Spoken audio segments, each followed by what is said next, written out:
Yeah. Good day, good people. It's another fine day in the year of the Vibrant. I was supposed to record this maybe 4 hours ago, and then I took a 3.5 hour nap. So I feel pretty good right now, honestly. But boy, this episode might be a little shorter than I thought. Welcome back to the Greatest Internet Chronicles. We had skipped a week because it was very stream and content heavy last week. But we are back this week, and I'm actually very excited to get to this court case. We are defending our homegirl, but also supposedly Susato won't be with us. I was about to say ringside. I suppose courtside on our stand is the correct answer. So let's try and defend Gina. I don't know if anyone's going to be with us. Is it just going to be a solo? Are they going to allow, like, Iris to be by our side? Holmes or Sholmes is still in the hospital. We saw that ending scene at the very end where Susato was talking to Sholmes, which kind of all maybe makes me believe that Sholmes will actually be by our side in court. Those dots actually kind of connect. Maybe that was like her last request before she had to go back to her father. Which kind of sucks, because I prefer Susato. I don't want to say vastly over Sholmes. Sholmes, I do like Sholmes a lot. But boy, sometimes he frustrates my boy Ryunosuke. Let's continue. It's trial part 1. Let's see what's going on. And we have all of our audio there and there. Great. When I awoke the following morning, Susato was already gone. Outside the window, the rain came down in sheets. Oh my gosh, it's a rainy day. And so began an even longer day than the last. One that I would remember for the rest of my days. Uh-oh. Last time we also discovered the truth about our, McGilded case. A lot happened, not for nothing, last time. Last time was a real 0 to 100 episode. Morning, Gina. Not a word. I'm determined to prove your innocence today. I'm sure we can do it. So where's your friend then? Sorry? You know, in her fancy dress. Susato or whatever you say. I don't know. Susato had to leave early this morning. She was already gone by the time I woke up. You alright with that, are you? Forget about me if you like. Go and see her off. It's fine. It's not as though Miss Susato and I won't meet again. One day.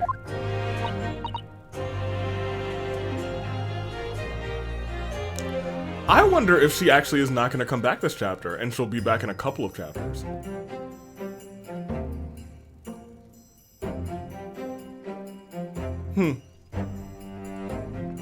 I think the scariest part would be if she came back on the other side of the bench. And Sholmes was on our side. I'd be like, oh, we're screwed. We're properly boned. Even so. But you, Gina, you only get one chance. This trial is all that we have. Good morning, you two. I assume it's Iris. And the cat.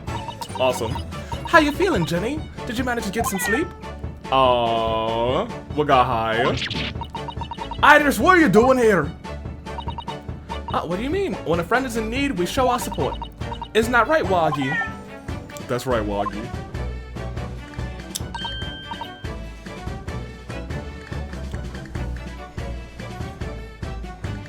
Wagi's gonna somehow win us this case. Somehow Wagi is going to get into the courtroom. Wagi is going to, like, hop on somebody. It is going to accidentally move something, like they're gonna drop their hat or something, and underneath that hat there's gonna be like a blood stain that we'll finally be able to link somebody who we think is probably involved but has no links to the crime, but we see the blood stain under their hat or on their sleeve or something. Wagi, look. That's Chekhov's cat. Great way to show your support, kitty. Let him have a nose around. What harm can it do? Oh, that reminds me. That is literally going to save our case. Wagi is going to literally. I am convinced. I'm already convinced that Wagi is going to save our case. That reminds me. I brought a paper on the way here. Now, would you like good news or the bad news? Oh, you're not Gina. What do you say, Runo, Jenny? Well, I think I'd rather the bad news out of the way first. Now, always take the good news first. You might not live to hear the bad. Oh, that's an interesting thought. Yes, that question always gives away people's personalities. Let's not go there. Alright then, I'll give you the bad news first. A record amount of rain has fallen this morning, and carriages all over the capital are struggling to move. Huh? The bad news was a weather report? So I hope that Susie made her train to Dover, and that the train isn't delayed on its way to the port. Oh, yeah, I didn't think about that. Maybe she will just be back. I don't know. Alright then, what's the good news? Well, the rain is forecast to subside this evening. So even if the train is delayed, she should be able to make it up the time later. Well, that's good news, isn't it? Yeah, I guess. I couldn't give a monkeys, really. If only all good news can cancel out the bad. And look, this trial has made the headlines too. Pawnbroker perishes in pick-purse plunder, see? How you like that? Let's see what they, let them say what they want, see if I care. I can't because you're covering your face. Looks like you might care. Don't worry, Runa will show everyone that this headline is nonsense. I will? I think we will have to. And in tomorrow's papers, the headlines will be, Discharge diver is dauntless do-gooder. Isn't that right, Bruno? Yeah. I hope so. Who knows? I'm also playing, I don't know if I mentioned this already, that I'm playing with these old Switch 1 Joy-Cons because my right Switch 2 Joy-Con was dead and my left one was about to die. So you're sitting on my Switch right now. Let's continue. Hopefully, when I take my mid-session break on this one, I can play with the big boy controllers, because I don't know if I've mentioned this, and I know that I have, so let me not say that I don't. I might not have mentioned it in this series, but these Joy-Cons, as someone who got some big old hands, these Joy-Cons work quite it. The Switch 2 Joy-Cons are way better. I need some big boy Joy-Cons, and these are not it. So if you see me misclick a bunch during this episode, I'm gonna close the door real quick. You know why. How was that? Did I sound like Susie? Did it work? Did it? It's like she was still here. Okay, great.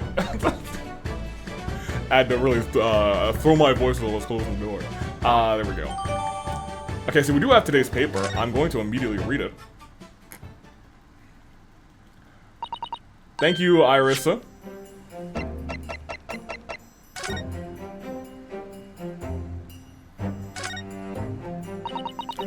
Oh, you're okay. So I was gonna say, if you're here with me, I assume that means that she's actually gonna be by my side in the case. There's a sensational story lower down the front page as well. Look. Ministry Mole classified secrets may have been leaked overseas from Ministry of Justice. From a 10-year-old? For a 10-year-old, rather, Iris certainly has her finger on the pulse of the world, the news, rather. It's about secret communications between Great Britain and its allies. Apparently, they're being intercepted by hostile nations. Communications are being intercepted? But how would somebody be doing that? That's the question. I've come up with 3 different possibility methods so far. I bet you one possibility is, those discs. Imagine. Are you looking for a new career, Runa? No, of course not. I wonder. Perhaps this is what Lord Strongheart was talking about yesterday, the bigger thing. Yes, it could be. And it could explain why he has Grexy running from pillar to post at the moment. Awesome. Okay, so now that that's been updated in today's paper, that's certainly going to be a part of today's case. So thank you very much.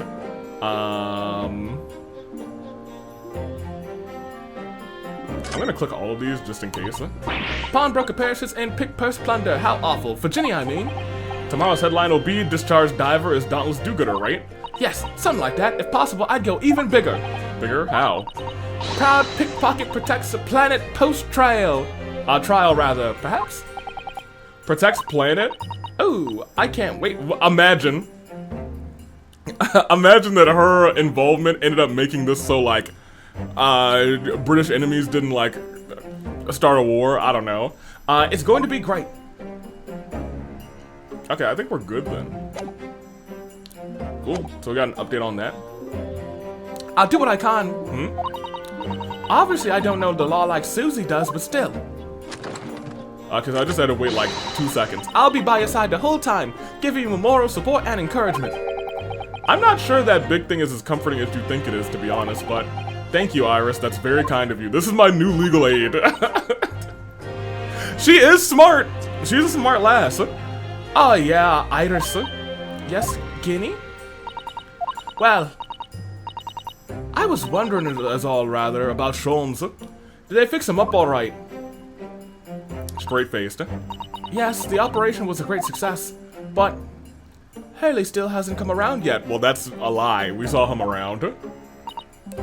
Eh? I've asked a friend of mine at Scotland Yard to send a telegram as soon as he wakes up. I'm sure Gregson will let us know the moment there's news. I don't think they are. Oh, right.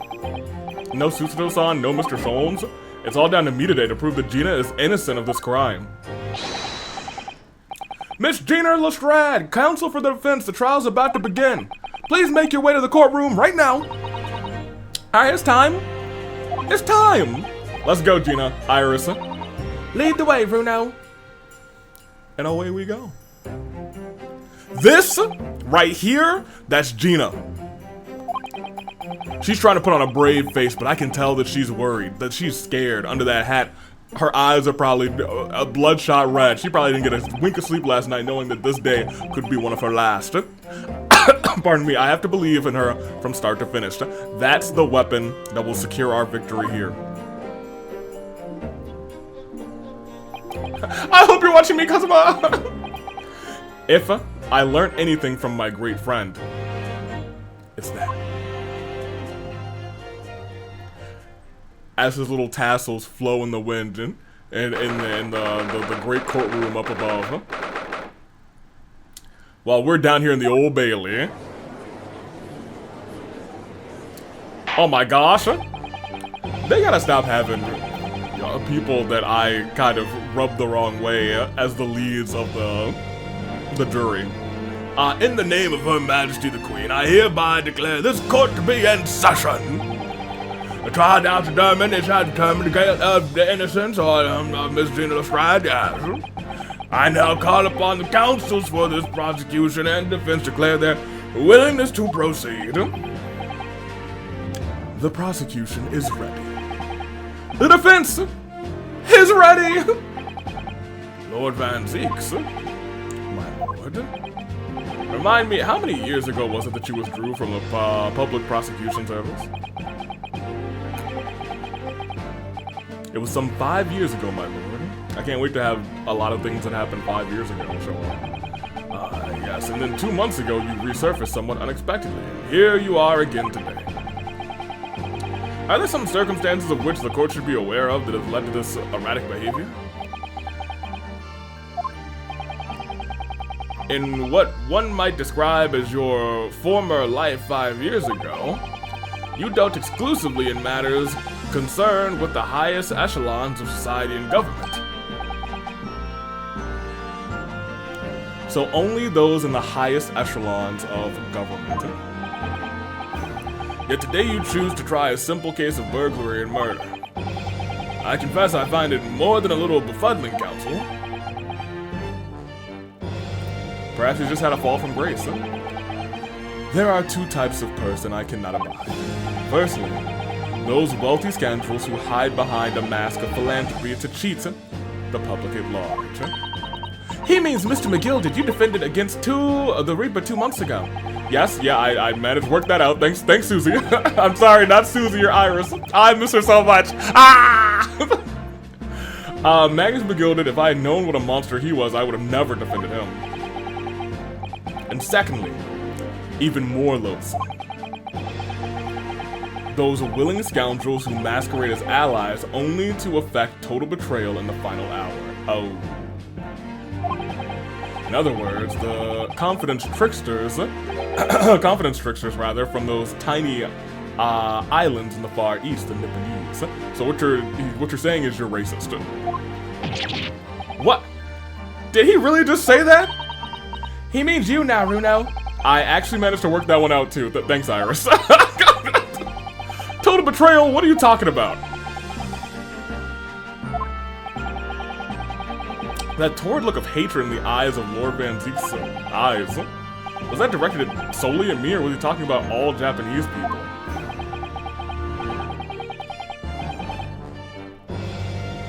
Huh.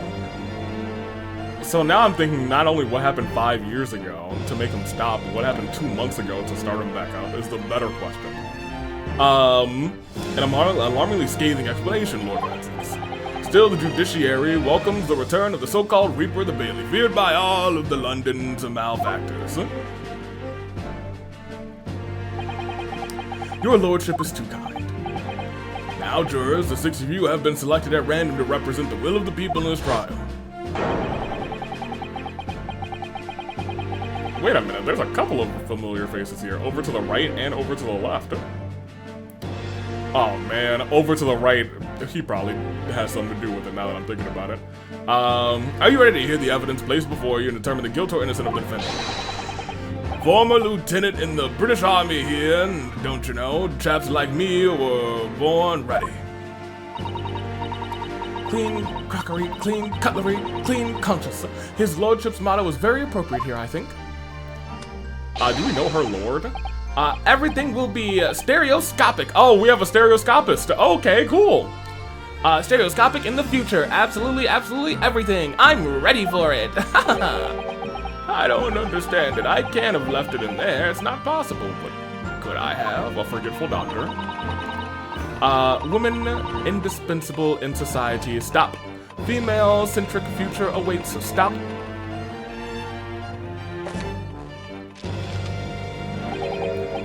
Good day. I am visiting. Yes, okay, I got you. W's for V's. Visiting London for sightseeing. I would like to take a bus to Crystal Tower, please. Is something wrong, Bruno? Oh, not exactly. It's just... I'm fairly sure I recognize these jurors, almost all of them, in fact. I was gonna say, I don't think I know the third one, right? Really? Funny coincidences like that do happen from time to time, don't they? But it's quite strange. The jurors are chosen at random from London's 6 million inhabitants, you know? So I've been led to believe, but something tells me I'm being duped. That's such a good point. I was like, is it just game design saying we didn't want to make like 70 models for jurors?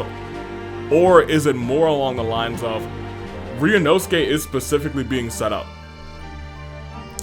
That I didn't think about. That is not like a game limitation. It is maybe both a game limitation and a part of the story. Like has been in certain games in the past that we played on this channel where if you simply think of it as a game limitation, then you're just like, oh, well, I guess that's just whatever, I'm just not going to be concerned about that. But a lot of times, and I think it's not a lot of times, but I think very clever games, I don't want to name these games because 2 of them I'm thinking of kind of are like spoilery. Like that's a big part of not a big part, but a solid chunk of the mystery where if you figure that out early, then you're like, oh, interesting. That you take like a something that is going on in the game that you're like, okay, well that's just how this game is, or that's how what X, Y, and Z happens. That essentially the developers are like, yes, this is the real reason why, but now there's an actual reason in the game why, and now I need to maybe think about that as well. I didn't think about that. Very good. I usually catch things like that a little early, but we haven't had that many cases in the British courtroom, I guess. And I think between the first and second, I think this would actually be the first time that we'd had maybe completely all doubled up jurors. Or they're just poking fun. That's also true. Very well. Now, Lord Van Zeeks, the court calls upon the prosecution to introduce the facts of this case. As you wish, my lord. Allow me to begin with a word of warning to the ladies and gentlemen of the jury. In short, there has never been a more self-evident case of cold-blooded murder.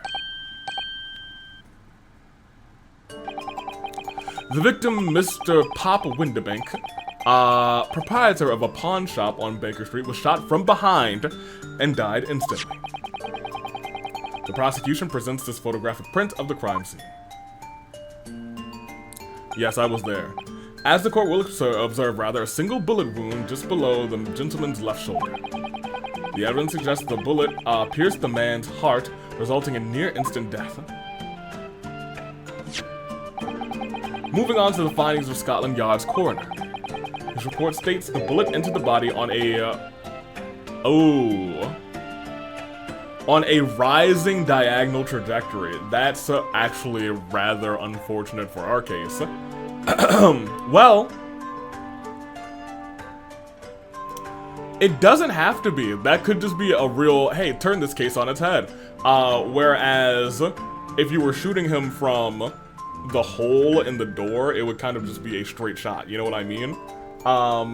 Whereas, if he was maybe hung up upside down on something and then shot and he fell over, then I guess it would enter him from what would be assumed to be lower down, but since he's upside down, it would be a rising diagonal. So that's a possibility. I'm just getting immediate thoughts out of the way. And what's that supposed to tell us? It means the victim was likely shot by someone significantly shorter in height than himself. Someone like the accused, you might say. Oh.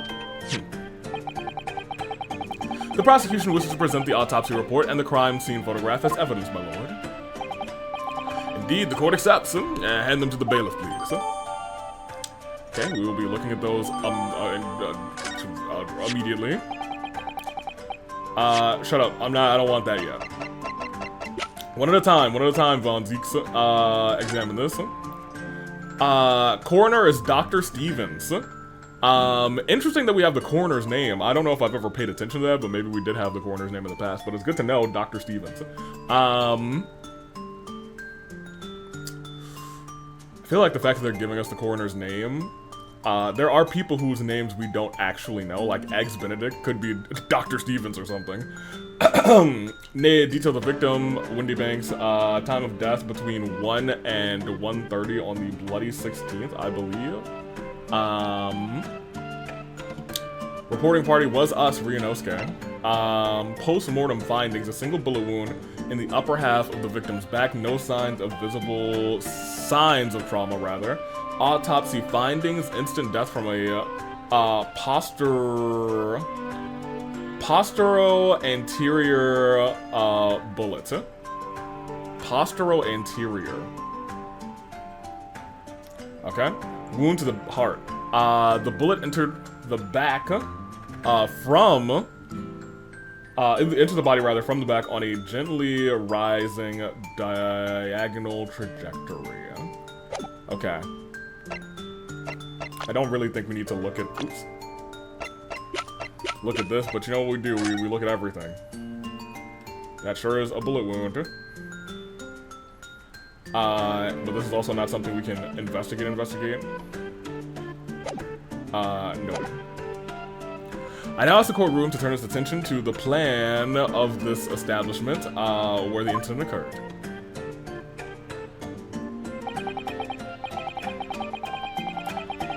The proprietor was found in the storeroom where the where he kept the articles pawned to him.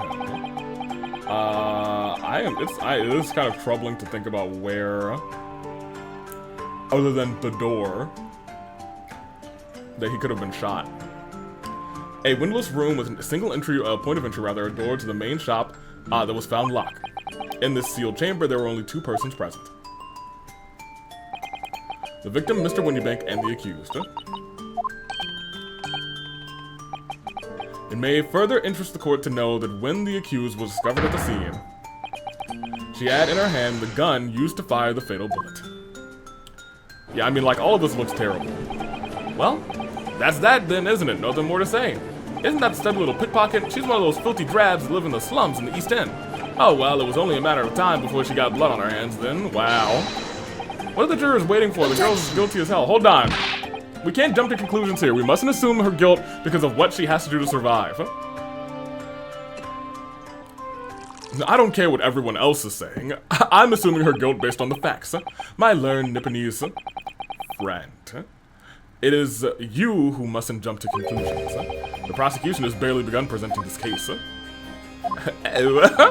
Conveniently, this appalling act of murder did not go unobserved. There were witnesses. Good gracious, yeah, 2 people trying to rob the store, I think. After their testimony, the girl's true nature will be exposed. Pitiful pickpocket or cold-hearted killer. Here's to establishing the truth.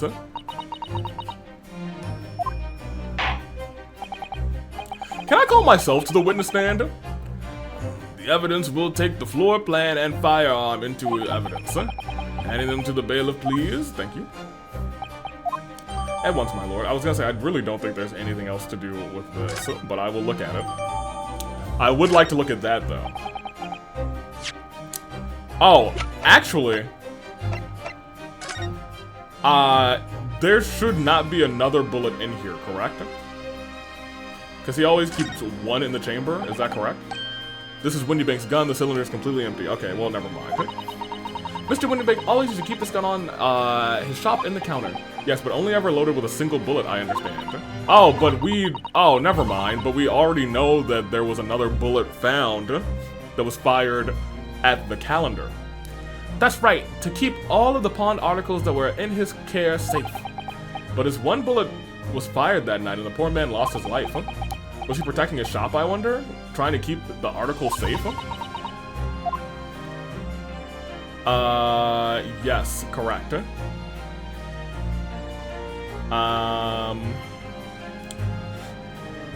Okay, cool. I was hoping it would update that with, he only always, oh. Yeah, I was gonna say that there was a single discharge. Okay, great. I was hoping that that was in there somewhere. And this is totally normal. I will say the magnifying glass here, this thing is, I don't want to say broadly been useful for any of these, but broadly been useful for pretty much everything so far. This isn't good. I feel like the mood in here has turned very gloomy all of a sudden, Bruno. Yeah, I think that's because it has. Oh my gosh, he's throwing off his cape in the very beginning? Bring forth the witnesses of the foul murder of Mr. Pop Windybank on the 16th of April of this year. That's not good for us. Well, yeah, they look like robbers, to be honest. Witnesses, state your names and occupations for the court. Do we still have... We have Egbert, not even Egbert. Egbert Benedict. Hate that. I was hoping... We have Baron von Zeeks in here, which is a little interesting. I was hoping we still had, what was it, Olive Green or something like that? From the case where we actually never figured out the name of that person. She looks like she could actually be a part of this family just based on just hair color. And kind of, I don't know, mostly hair color and maybe eye color, I don't remember. Witnesses, state your names and occupations for the court. Name's Nash Skulkin. Occupation is, baddie, professional baddie. Hey, yo! Why isn't this image all over the, over the internet? Occupation is, baddie, professional baddie. That should be, that's a highlight, dude. Name's, Ringo Skulkin. Occupations, same as him. Tobias Gregson, Scotland Yard Inspector. Pear and an apple? That's right. We're what they call... the Three Skulkin Brothers. Where's the third one?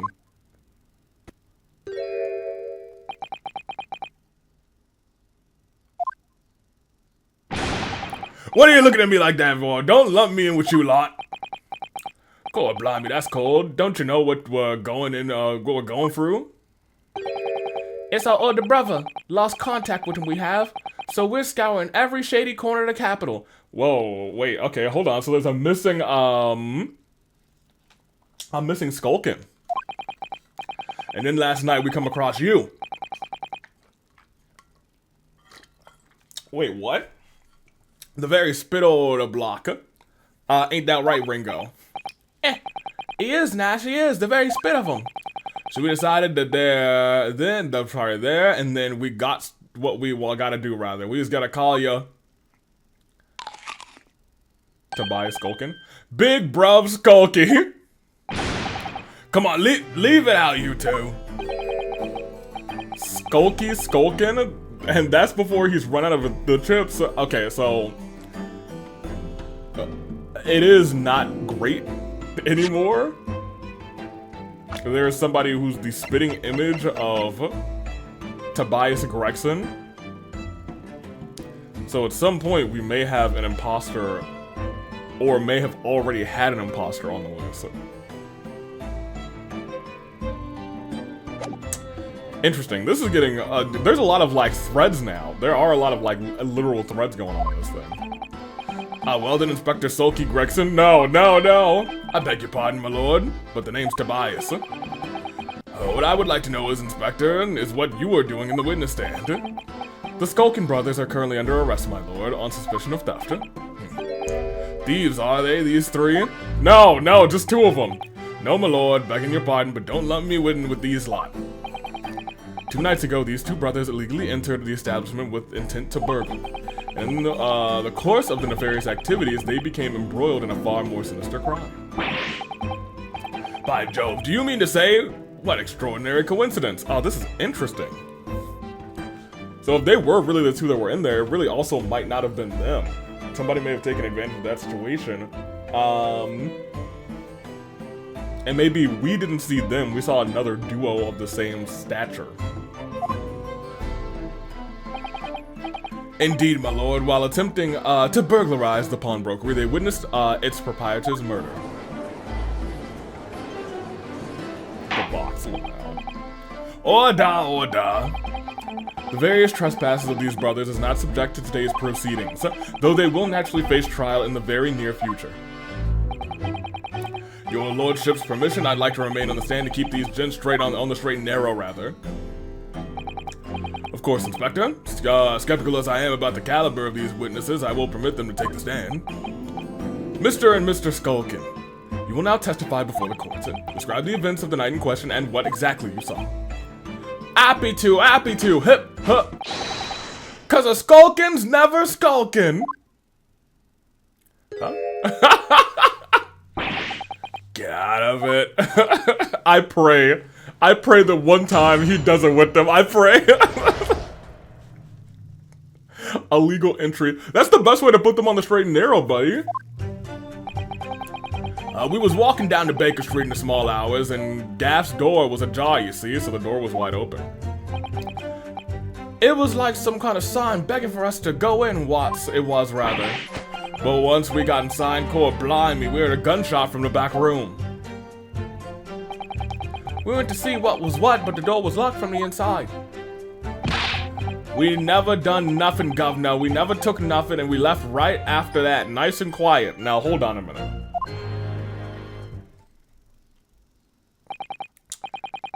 That does not explain a lot. Herlock Sholmes was literally shot. If they're telling the truth, then somebody else was in that room, shot him, maybe, and then when they looked, or they didn't look, they didn't see anything, did they? They only heard? History. So they didn't look in the flap. Okay. At the precise moments these miscreants entered the property, an even more sinister crime was afoot. The witness's testimony is consistent with the crime scene in every detail. The door providing access to the storeroom from the main shop was indeed locked from the inside. And within, only the victim and the accused were found. They don't know that, so stop. You're putting in extra details, Lord Van Zeek, sir. I must say, it does appear to be an overwhelmingly simple case. Still, the defendant may cross-examine the witness now, of course. Counsel, if you please. Counsel? Yeah. What's the matter, Runo? Sorry, I was just stunned into silence for a minute by the blatant lies being told by that pair in the stand. I know it's all nonsense because I saw with my own eyes. Right. He was also, look, he was a witness. I'll have to expose their testimony for the pack of lies that it is. I was gonna say, none of this is quite right, dude. If they were in there, they came in there early and heard the actual moment of the crime. I guess we're gonna press everything. Hold it! Front door of Windy Bakes was ajar, you say? What time of night was it? Must have been about 1, right, Ringo? Oh! Yeah, I'd say so. Right, Skulky? How I know? The place would have been shut at 1 in the morning, just like every other shop in town. Well, it was pitch black inside, it was. It's true, right? Ain't that right, Ringo? Oh, I'm not so sure, Nash. I seem to remember a little light burning inside. What about you, Skulky? Me old mucker? Leave me alone. Never mind. I love these. They're my favorite trio in the game. There's definitely a small lamp burning inside. That's what alerted us to the situation in the first place. And when these gentlemen ventured into the open establishment, the accused, Miss Gina Lestrade, had already taken had the muzzle of the gun, trained on the unfortunate. Objection. That is pure conjecture. Perhaps, but it changes nothing. Okay, at least he admitted, yeah, that's conjecture, but yeah, whatever. These brothers inadvertently wandered into the middle of a cold-blooded murder. Simply because they found the door of the victim's establishment open and ventured inside. Right, that's what happened.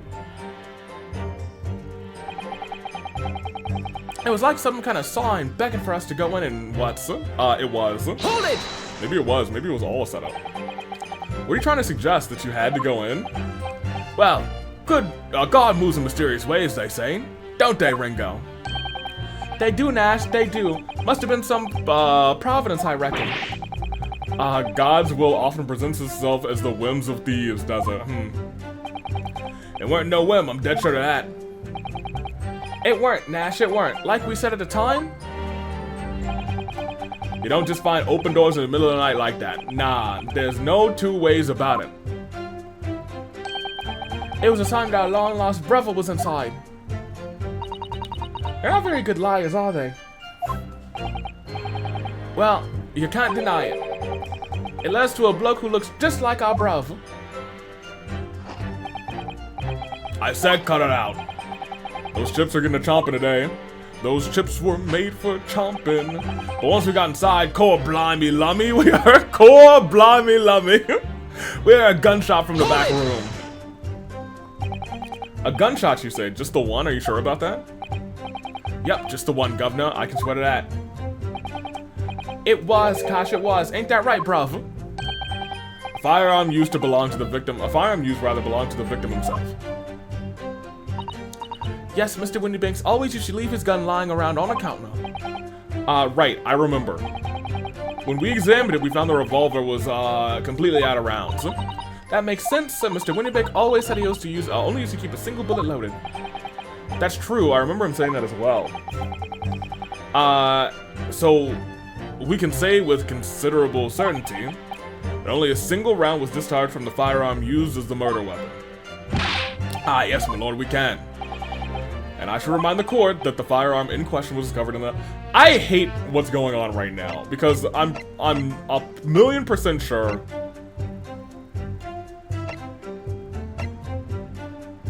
that we do not have...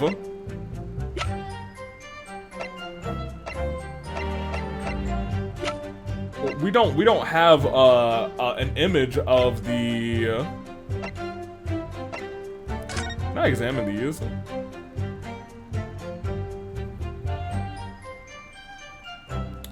Cool. Oh, we do have this image. Great, awesome. Fantastic, dude. I thought for a minute we didn't have this image anywhere, because this is the image I was thinking about. I was like, there was a bullet on the calendar that said 16th of April. Wonderful. But I don't think I can use that right now. I think I could probably only use that for, like, evidence, right? We went in to see what was what, but the door was locked from the inside. Hold it! I don't know what to present here because there's so much that's wrong with their testimony because they aren't the two who were there, I guess, when we walked in. Do you mean the door between the main shop and the storeroom? If my learned friend is having trouble grasping the situation, a drawing may help. Excluding the shop's entrance from the street, there is only one other door, that of the storeroom. Of course, there was only a little oil lamp burning, not much to see by. And the door was hidden behind a curtain and all. That's right. We arrived, the door was mostly obscured by the curtain. Oh, so they might not have even looked at they didn't know that the little peephole was there. That makes more sense. Tell me, why exactly did you try and open the door? Eh? Any normal petty thief would run at the sound of the gunshot, I think. Oh, well, your turn, Ringo. Well, Nash, yeah. I suppose you'd have to say we ain't normal, eh? Broadly speaking, humans responding in one of two ways on hearing a gunshot. Or scream. The timid flee, gripped by fear, while the courageous investigate to see if they might help. These gentlemen are of the latter inclination, my learned Japanese friend. It would seem is the former. Now, hold on a minute. First of all, that's absolutely not true. That's literally not true. We walked in, and we helped. Alright, somehow I just proved that I was a coward that night. You also ran after the folks, dude. Thank you, counsels. So I believe we all understand the door was locked and could not be opened. Proceed, witnesses. We never done nothing, Governor. We never took nothing, and we left right after that nice and quiet. Hold it! Wasn't there something missing at the scene, too? You didn't do or take anything. Is that your story? Well, it was bedlam as soon as it were, as soon as, weren't it? It was, Nash, it was. We didn't even have time to pull me dukes out of me Lucy lockets. Your what? So with no time to take your hands out of your pockets, thank you so much, Ryunosuke. I guess my dukes I understand. I didn't know what your Lucy lockets were. You just left nice and quietly, you say. That's right, Governor. Nothing, I pray. I pray that Ryunosuke's pillow tonight is cool. The water in his shower is hot. And I hope he has a delightful dinner, because I did not know what man said. Nothing we ain't more than violence. Peace-loving nibblers we are, not burglars. We are, Nash, we are. Never pulled out me dukes, out my Lucy lockets. So, you'd like us to believe... Eh? Come again? As you fled from the pawnbrokers that night, did you not run into anyone else? And did you not fire a gun at that person? Saints alive, they fired a gun, you said? Ugh! Blimey, Governor. You ain't telling us it was you in the doorway? Oh my gosh. It was. Oh, well. Why the bleeding Nora? Didn't you mention that before? You were armed with a gun. Now there's a huge misunderstanding here, because they must have seen somebody in the doorway when they were leaving, and that person came in. As you fled the scene, you fired that gun at London's greatest detective, Sherlock Holmes. They shot the great Mr. Sholmes? I did hear that, actually. There was a rumor that he'd been rushed to the hospital. The great Sholmes? That's beyond the pale. On the night in question, this pair was arrested by the police within minutes of the discovery of the crime scene. Their suspicious countenance rapidly gave them away. Hehe. When we searched, a firearm was indeed found in their possession. Furthermore, the barrel shows signs of a shot having been fired from it.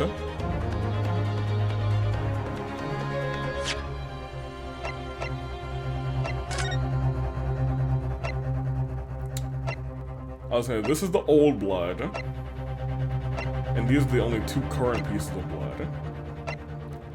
One of these had to have been shot, I assume, from the gun of Windy Banks, and I assume it's not this one.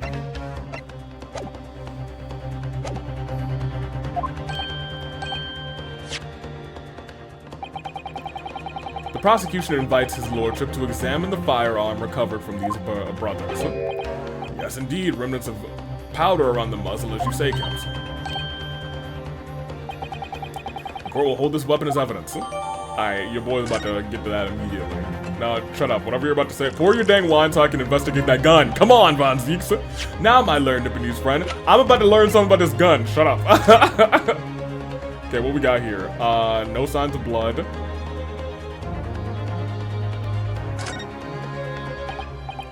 So, there's ammunition still loaded in 5 of this revolver's 6 cylinders, so only 1 shot was fired from this gun as well. Yes, which tells us that only a single shot was fired from it as well. Exactly. The bullet that hit Hurley, in fact, isn't it? Maybe. It happened almost as soon as we'd walked in through the Windibank's door. Right. And as we walked into Windibank's and there was already blood on the calendar. I think that bullet might still be in her locker. So there are now 3 bullets that we need to be accounted for. So there is a 3rd gun. I don't think they shot her locker. I think they shot at the person who was in the doorway, and that is why there's blood near the calendar. And that is the one piece of blood that we don't know about, or who it belongs to. I'll make those brothers pay.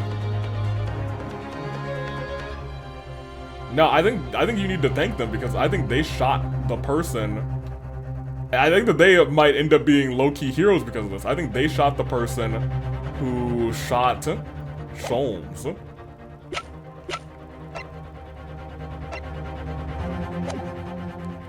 Okay. Yes? Here's to successfully presenting the evidence. The evidence that puts the nail in the coffin or something. Shut up, Von Zieks. Kinda over you. Low-key, just tell me your secrets and then we'll be done with you. Windibank's main shop. Yeah, once we find, and the cat is going to probably reveal a blood stain, we will shoot the thing and it'll turn green, and then we have proof that they're at the crime scene. For yes, there are telltale signs of spent gunpowder on this gun, and a single bullet missing from the cylinder. But the prosecution demands evidence that it was fired at the scene of the crime under scrutiny of the Objection! Well, I don't need evidence, because I was there. However, the rest of us in this courtroom were not. Can I present to you Herlock Sholmes and his surgery? If the defense fails to provide evidence in support of this rash claim, we shall have no choice but to toast to your incompetence and move on. Evidence that these two fired a gun before they left Windibank's that night? The court demands all claims are affirmed with clear proof. I am going to save it, because I don't think I've saved it all this episode, and I'm going to take a break in just a moment. But first... let's present what we gotta present. So here's the problem. I can think of 2 different things. Either this blood sample portfolio, can I not present people? I can't present people, so if it's just evidence, then I would present this. I wish I could present that one, but sure. Take that! That sounds not correct. Okay, maybe it is. The evidence is in this portfolio. What on earth do you have there, counsel? Usually the music stops when we're right, so this worried me a second. But I guess we're not completely right yet because they're gonna be like, which portfolio says this thing? During the course of the investigation, we discovered a number of bloodstains. Not trusting the police to do their job they're trained to do. How arrogantly Nipponese of you. Well, pretty much every case that we've had so far has had them miss critical information. In fact, they missed information so badly that we only solved a case from a couple of months ago now. So, shut up, Von Zieks. I'm about sick of you and your wine and your big old fancy coat. I'm not sick of your coat. Your coat's actually pretty dang good. I wish I had one, but I am sick of you. Well, anyway, we analyzed all the blood samples we found and recorded the results in this portfolio. We claim to have evidence the court is demanding therein. Yeah, my lord. Yeah. No more delaying then, counsel. Present the pertinent evidence at once. Yeah. I got you. It was the one that I was looking at. I was like, can we present this here? Take this. There's a bullet on the wall. What is that? Explain. It's a photographic print taken at Windibank's pawnbroker the day of the incident. From the scene of the crime, is it? I'm glad we're establishing this very early. Is that a bullet hole? If my eyes do not deceive me, rather, it appears the bullet is still lodged in there, correct? Yes, as your lordship noticed, the bullet pierced Mr. Windybank's calendar. The date shown being the 16th of April, the very day of the pawnbroker's death. The incident occurred 1 hour after midnight. But this indicates that a separate shot had been fired sometime after the calendar had been set to the 16th. Yep, and Windybanks does his calendar set at midnight every night, so there was only an hour that could have happened. While it isn't irrefutable, the defense believes this is credible evidence the witnesses did fire a round from their gun in the pawnbrokers that night. Yeah.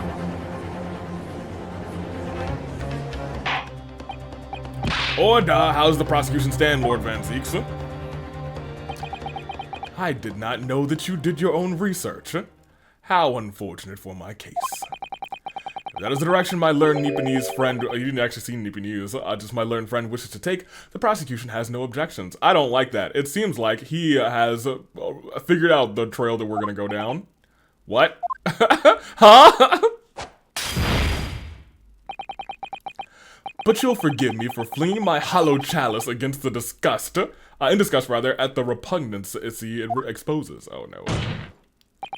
Yes, on the night in question, these brothers entered the pawnbrokery illegally. And like the bold baddies they claim to be, opened fire on the new arrivals before fleeing back into the streets. Eh? Take it easy, Governor. You're gonna land us in the soup. Yeah, we had a deal. We had a deal? Uh-oh. You weren't gonna get them into them details, rather. Tell him, Skulky. Set the bloke straight. I have none to add. So he knew, did he? Van Zieks knew their testimony would almost certainly expose the extent of their crimes. It would seem now that I owe my learned Nipponese friend a word of gratitude. What do you mean? What I mean is that you have helpfully confirmed an important fact. To what fact do you refer, Lord Van Zieks? As has been established, at the point of their arrest, a single shot had been fired from the gun from the brothers' gun. If that shot was found in its target, Mr. Sholmes, then clearly these witnesses cannot be the accused of the fatal shooting of the proprietor and the victim. Okay. Sure. In other words, these two men have no material connection to the murder at Windybanks at all. So that's it. I was gonna say they missed every shot. That's it, we didn't have nothing to do with it. We didn't, Nash, we didn't. That's what I reckon. Your crimes include unlawful entry, intent to steal, perjury, and let us not forget, attempted murder. Quite a catalog, eh, fellas? Aw! We're in for it now, bravo! Oh, poor boys. And now then, let's take a moment to consider the aforementioned great detective Sherlock Holmes. It would seem the man patronized the pawnbrokers in question somewhat regularly. That is true. Where's he going with this? Mr. Holmes appears to take pleasure in tinkering with eccentric machinery. Eccentric says who? Not me. Don't give me that look. Thank goodness we're getting to this. Oh my gosh, I've been waiting for these. I was like, you definitely have the pictures from these cameras. Let me see these pictures so I can tear this whole apart. Come on, Von Zieks. You take so long laying out your case. And this, and this, and that. Walk with me, jury. And this, and this, and that. And then they're gonna agree with you. You know what I'm gonna do? I'm gonna turn this case on its side. I'm gonna give you 2 middle fingers. I'm gonna hit you with the Stone Cold Stunner. And I'm gonna go over here and I'm gonna prove everything right. I'm gonna prove that my client is innocent like I always do, Van Zieks. Even when they're not, I prove them their innocence. You suck! And Ryunosuke is that guy! I'm about to take a break. So I wanted to get that out. So I will be right back with my larger controllers. And we will continue getting into this trial. Okay. So we're about to see, finally, what 100% is going on here. Because this is really I don't want to say the one piece of evidence that we have not been able to see. I think it's the biggest piece of evidence that we have not been able to see. He's installed a pair of cameras like this one in the victim's shop. Ah, that's one of Hurley's red-handed recorders. What is that, counsel? It has the appearance of a photographic contraption. Your lordship, as you've surmised, it is indeed a camera attached to a small timing device. Every half an hour, it automatically photographs the interior of the establishment. The idea being that if a thief were to break into the shop, he would be caught red-handed, as long as they were doing it within the half hour. The prosecution obtained the photographs taken by the device on the night in question. 8 p.m. 8:30. 9 o'clock. 9:30. As the court will observe, copious identical prints are produced in a quite desultory fashion. Rather prodigal, I feel. In fact, there are 2 such devices in the victim's shop, my lord. One there, and then one, I think, at the entrance. If I may refer to the court to the, yup. Yes. We just never able to actually see them. Okay. Each of these cameras produce a print every half hour. I'm afraid I failed to see how that would help if the anticipated thief conducted the activities in one of the many 30-minute intervals. One can only pray that the would-be criminals linger. Oh, maybe this is how we find our box. Remember we said that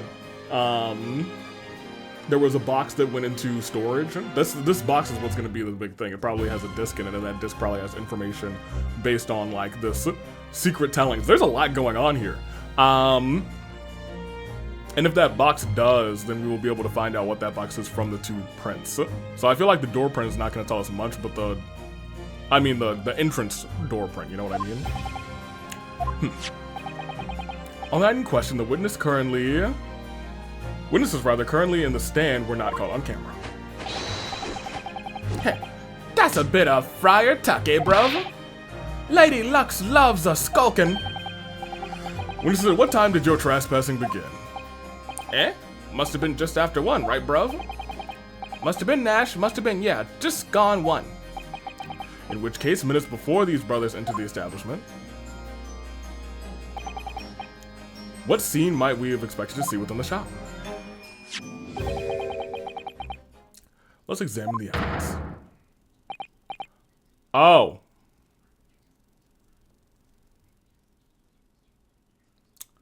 That's bad. Gina.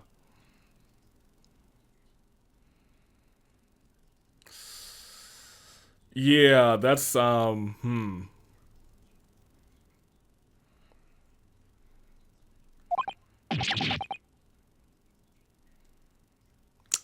That's pretty bad. Miss Gina Lestrade, huh? She should have probably told us more about what had happened. She might not remember anything. As the court can clearly see, the accused is pictured, gun in hand, facing the victim over the counter, over the shop counter. Here's the problem. I think she did do this to get into the back room. I don't believe she was ever intending to shoot him. But I do believe that she had gun in hand saying, hey, get back there and show me what's in the safe. Or if that print is still there. No doubt coercing the proprietor to open the door to a storeroom. That I believe. So that's how she got in there and got the job done. But I guess he must have been shot in the back through the peephole then. Quite. One can only too easily imagine the events that unfolded.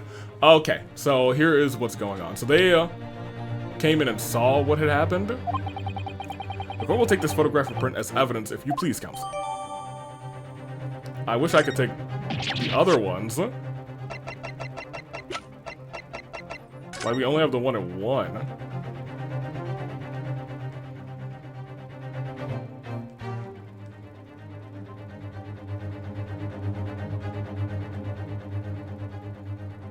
And ironically, it seems there is nothing really to help me. Is that the music box here? Because I thought it was a little closer, but whatever. And that is Gina Gurley. Okay, well, that's unfortunate. I don't believe it. Kenny. In short, the accused is the only person who could have possibly killed Mr. Windybank. Oh.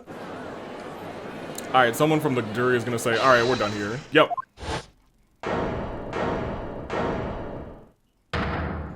Go ahead. Wonder if I might put in a word at this point. Go ahead, Mr. Foreman. I took a volley bullet to the knee in the Battle of Maiwan, 1880, don't you know? Decorated for it and all that, but forced to retire from service, sadly. Of course, a medal can never outshine the exploits of chaps like us on the battlefield. Yes, Mr. Foreman, and what exactly is your point? Carried on the battlefield after retirement, you see, the battle of daily life, if you like. And here I am now leading this small squadron, 6 men, all good and true. We'll all go down together, you mark my words, all for one and one for all. Cheers to that. Ladies and gentlemen of the jury have reached an agreement, have they? Is that what we are to understand? Well, Mr. Foreman, is that correct? In a manner of speaking, yes. That is the Gyarados squadron's position, sir. What? No, it's too soon to make a judgment. Okay, well, here we go. On the double. His lordship insists on a... She's been serving so much, dang, jury duty. Jeez Louise, huh? I think you'll find the truth is as clear as day now, and I could reach out and touch it. I wouldn't have left it in there, I just wouldn't have, but in all honesty, I can't actually remember. What did you lose, dude? Situation clear, stop. No room for doubt, stop. Truth is undeniable, stop. I am very sorry for brothers. They are unlucky. Wait. Is there a chance that that's their third brother, just in disguise? I now call upon each member of the jury to state his or her leaning into this matter. Announce your considered verdicts to the court. Guilty. Yep. Guilty. Sure. Guilty. Indeed. Guilty. Yep. Guilty. Awesome. Guilty. Yes.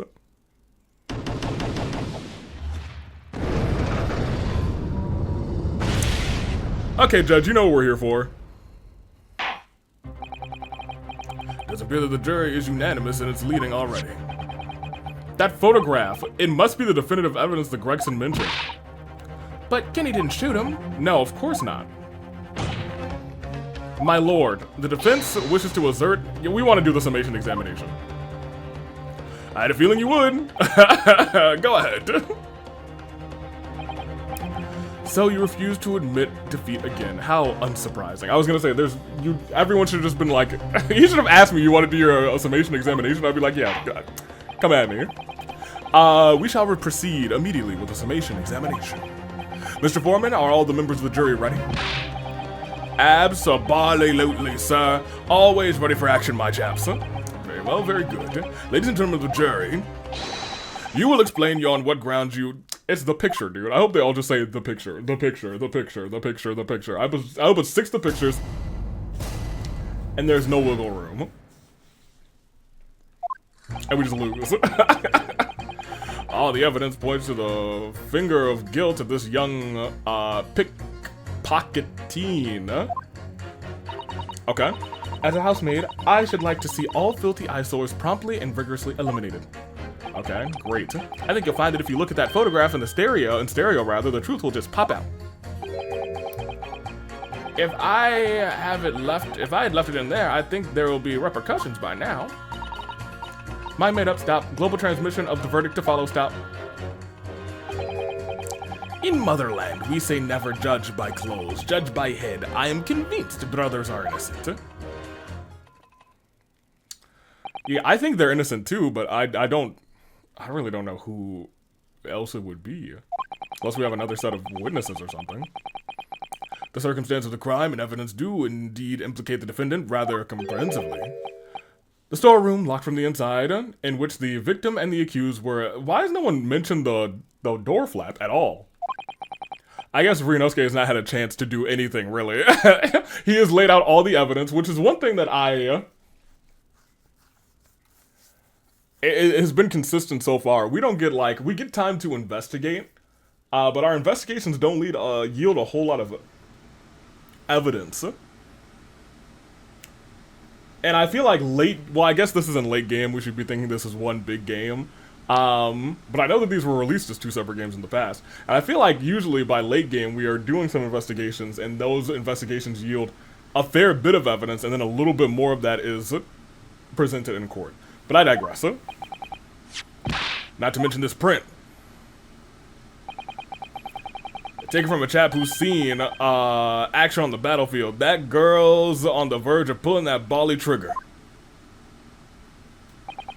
She does have her finger on the trigger. Thanks a lot, Mr. Sholmes.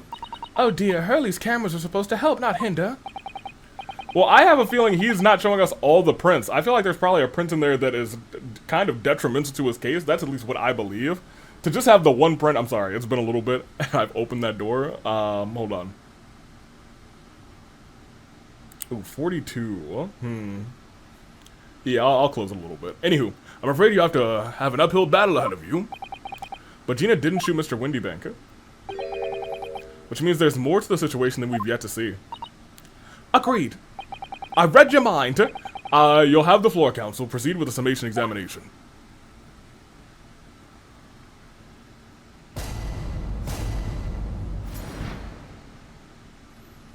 Okay. All the evidence, I feel like his is gonna be the use. It almost feels like usually the person in the #1 spot is. Maybe that was just for the last case. I think from the first case we actually did reconvince the purple person in the #1 seat. So I will press it. I really think we have to press 4, I think, or is it 5? Whichever one is the old man who's now a doctor apparently, and we gotta press the Russian, and I feel like we would probably have to press the lady who's scrubbing. Your name's Mr. Natsume's, you're Mr. Natsume's rather landlord, Mr. Garadeb, right? You really must stop, we really must rather stop meeting like this. You're that lawyer chap. Well, there's a turn up for the books, Yes, a rather turbulent time we had back then. Some extraordinary events took place at your house, that's for sure. Luckily, Mr. Sholmes and I were able to get to the bottom of it all. I think we did rather a lot for you, didn't we? I mean, obviously. I wouldn't be suggesting that, therefore you should change your leaning to not guilty or anything. Lamau! Can't be denied, I suppose. The curse of the Garadeb house was the talk of the town after that business. Lodges moved out, couldn't get a bally soul to take up Tennessee's. Oh. Haven't had the heart to break the news to old Joni yet. Bad enough that the girl's all clapped up. Yeah, can't be denied. You did do rather a lot, not for us. That's for dash certain. Ooh, my bad. Ooh, boy. Course. There can be no suggestion that being the reason I'm leaning towards, guilty here, obviously. Obviously, but honestly, I really wish you'd pay more attention to the trial and less to juror #2.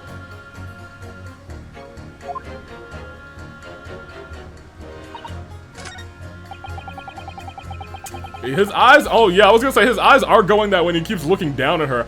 That's crazy. Okay, well, let me tell you, your boy to the left is an eyesore. You might want to run, juror #2. I guess he has been looking for a maid. Polishing the bench, I see it again. A maid's work is never done, not a blemish must remain. What exactly do you mean by filthy eyesores? On my way to his lordship, I have to pass to the East End. The place is full of beggars, pickpursers, and crossmen, the scum of the earth. Little harsh, perhaps. Let me be plain. If it were up to me, all of those back slums would be made spick and span or eradicated. At least we have people like the great detective working to achieve those important goals. Wow. You're referring to Mr. Herlock Sholmes? That's right. I like to keep abreast of his exploits by reading the Rant magazine in between my duties. He does wonders cleaning up the London streets. In fact, in my opinion, he should be declared an honorary maid of the capital, Lamau. Mr. Sholmes, a maid. Yes, of the capital. He keeps things nice and tidy. It's really quite unforgivable. Gutter scum having the audacity to shoot our very own greatest detective. Minor detail, it was those two brothers in the stand who shot Mr. Sholmes, not the defendant. A minor detail indeed. They're all gutter scum as far as I'm concerned. We can get rid of all of them. Well, it might be an idea to get our facts straight away. Yes, alright. I shall amend my statement. Okay, good.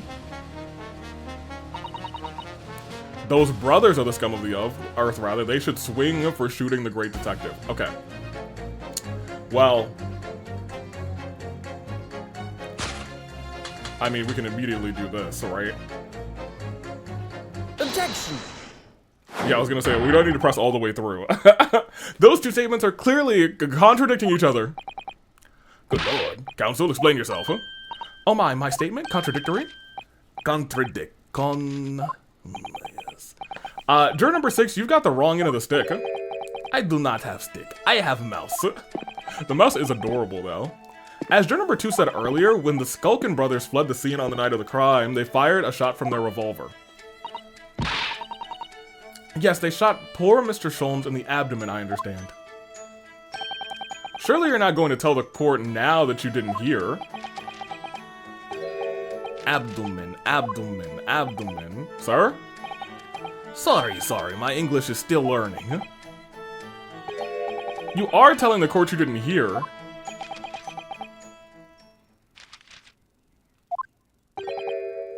Forgive me, I did not hear.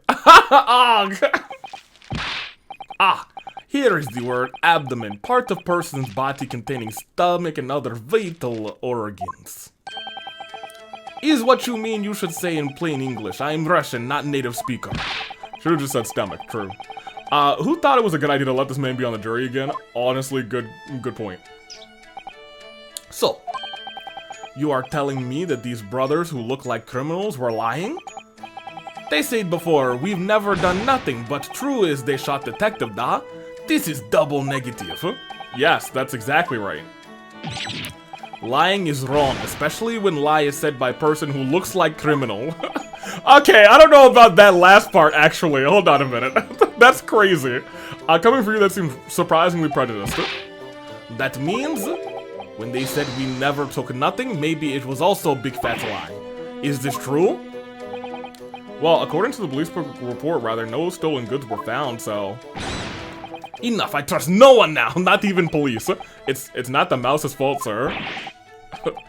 I must see with my own eyes. I must investigate crime scene myself. I'm afraid that won't be possible. Yes, it is, Runo. What? Easily, huh? Sorry? Oh, sure. With the prints from Hurley's red-handed recorder. Ah. If you compare the prints, the guinea and the next print from half an hour later, you'll see straight away if anything was taken or not. Cooey, Mr. Prosecutor. Tut. Calling on the prosecutor in the middle of a summation examination of all times. The print showing the accused threatening the victim after she broke into the shop is this one. Give us the half-hour one. Following this, the victim and the accused moved to the storeroom. Meanwhile, the Skulkin brothers entered the shop and summarily heard the fatal gunshot ring out. Sadly, none of the events were captured on film. This is the print produced half an hour later after the brothers did their thing. So this was taken right after he was shot. Hold on a minute. Feels like there's something missing to the bottom-ish area.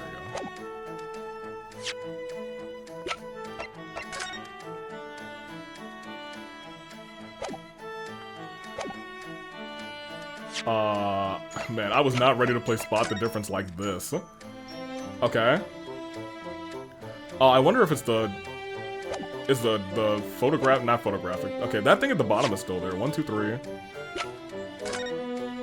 2, 3, yeah. 2 letters, the doll, the dog. The skull. 2 letters, the dog, the doll, the skull. 3 books. 1, 2, 3 books, and... all of that. Okay, I got a good visage on the rest of that now.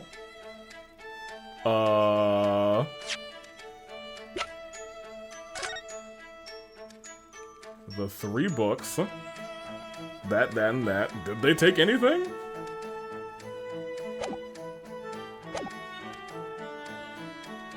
They're probably gonna let me do a side to side in a second. As far as I can tell, nothing has been taken. That does seem to be the case. I can't notice anything that's obviously missing in the second print. Yeah, I took all my time. I was like, am I missing something? So brothers who look like criminals only tell one lie. They shot men but stole nothing. It would seem so, yes. Good. No, not good. You were right. I did not understand the situation. I now know brothers have lied. I think it is a very important trial to get through. Thank you.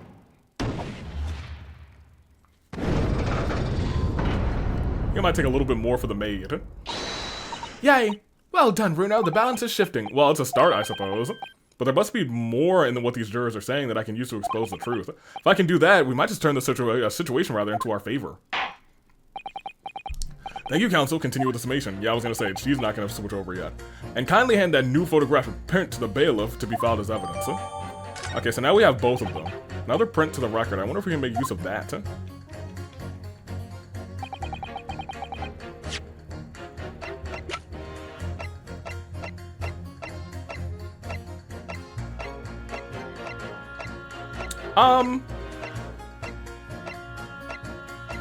Maybe it's just a minor detail, but everything does look like, on the desk, it looks like it's shifted slightly to the right. You know? And like, there's good detailing here too, like, the candle is, or I thought the candle was out.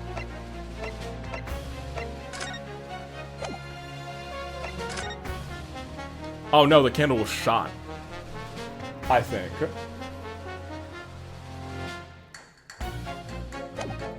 So that's that difference. Everything is moved a little bit, and I think it is on purpose, maybe? Because if you look, like, the card is lined up with the desk here, and it is not lined up with the desk here. All of those things were moved over. So that is true. Either all of those things were moved over, or the card itself is moved over. But from the image, it looks like everything was moved over, which I suppose is something that could happen in the what happens here. But whatever, that's just something to make note of. I wish we got the other ones that were about the door. Like, he's still holding out on us, that son of a gun dude. Here. Here, what did you find? Oh, what are you missing? What have you actually been muttering about all this time, sir? You keep talking about having left something somewhere or something like that? Oh, so sorry. As you can probably tell, I'm a surgeon. A surgeon? That totally passed me by. Look at him, dude. Of course, people conducting surgery in this country aren't considered to be doctors. Oh, no. Enough, though, even though me and my kind are at the forefront of medical science, the real brains in the field. So, what is it that you think you've left behind? Well, that's a little embarrassing, you see. I was operating on someone yesterday, standard thing, went through the abdomen. When I finished the procedure, I couldn't find my scalpel anywhere. Were you the person who was operating on Sholmes? What? Did he? Surely not. Exactly, surely not, you must be saying to yourself. Don't you worry, isn't it? That's what's been troubling me this whole time, though.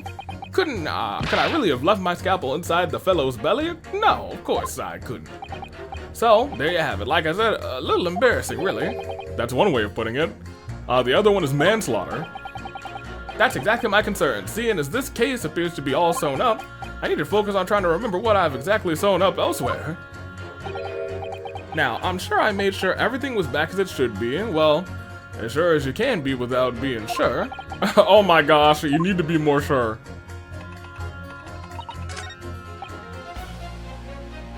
If I left it in there, I think there will be repercussions by now. Here, we will go here. What do you mean look at the photograph in stereo? Oh! Sorry, what? Don't you know if you look at the photographic print normally, Looks as though the pickpocket girl is about to shoot the victim, obviously. But there's no indication the defendant ever fired the gun.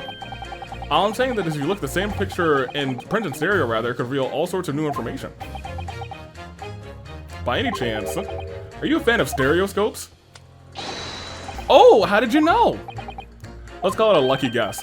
It never gets old seeing two prints merge into one before your eyes. It's extraordinary, captivating. It's the height of modernity. Of course, here, do this with these. Oh yes, I think you'll find that the stereoscopes, rather, in here are to stay. Giving us new perspectives we can only dream of before it's the greatest invention the world has ever seen.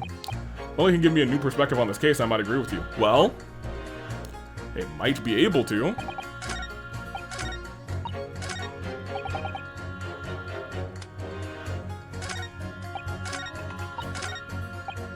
Well, I just have to press on E now, I guess. Sorry, radio transmission, what do you mean? Are you from the Far East? Stop. Yes, I'm from the Empire of Japan. All communications with Far Eastern nations used to take place by mail. Royal Mail steamers take more than a month to complete this journey. But now we have the electric telegram. We can send messages using electrical signals. Thousands of miles of cable have been laid out along ocean beds, connecting the entire world. Thousands of miles of cable on the ocean bed? It makes my head hurt just thinking about it. You are well informed, young lady. But soon, cables will be a thing of the past. Stop. And just when I was starting to catch up, radio transmission is the future. Stop. Message carried over airwaves for the four corners of the globe. Stop. Excitement growing. Stop. Stop. Stop. Atmospheric electric. Right. Try not to wear out your fingers. Era of tireless telegraphy. Yup. Stop. Oh god. Oh no. She's gonna break the thing. Driving technological evolution. Stop. And people say inventions like the stereoscope are the height of technology. What utter piffle. I can't understand it. I really can't. They're silly, just silly little toys. Uh-oh. Hey, you want to talk about this? Where's the pursue button in this A? Excuse me. Hey, buddy. Juror number 3? Sorry to interrupt you when you're obviously fuming, but... What? Do you perhaps have something to say about juror number 5's last remark, say? As if I couldn't guess. Oh, you bet I do. Say that again. Go on. Go on, I dare you. Goodness, are you talking to me? Like that? Imagine. I think he just might be, yes. You think stereoscopes are just toys, don't you? Huh? Absolutely, I mean, really. A machine to view photographs in 3 dimensions? Why on earth would you not just use your eyes to look at the world around you? It's all 3-dimensional. What great way to appease the man. No, I'm sorry, stereoscopes are of no practical use at all. You just don't know. Pardon? I think you'll find that viewing a photograph through a stereoscope can unlock all sorts of possibilities. I'm obviously going to have to demonstrate. What sort of possibilities? Well, take a crime scene, for example. If you had a pair of photographic prints for a crime scene that could be viewed through a stereoscope, it could reveal hidden clues you never even noticed before. What? Have you got any, Bruno? Any prints we could take a look at? Absolutely, here. How about this print here? I think it would be perfect.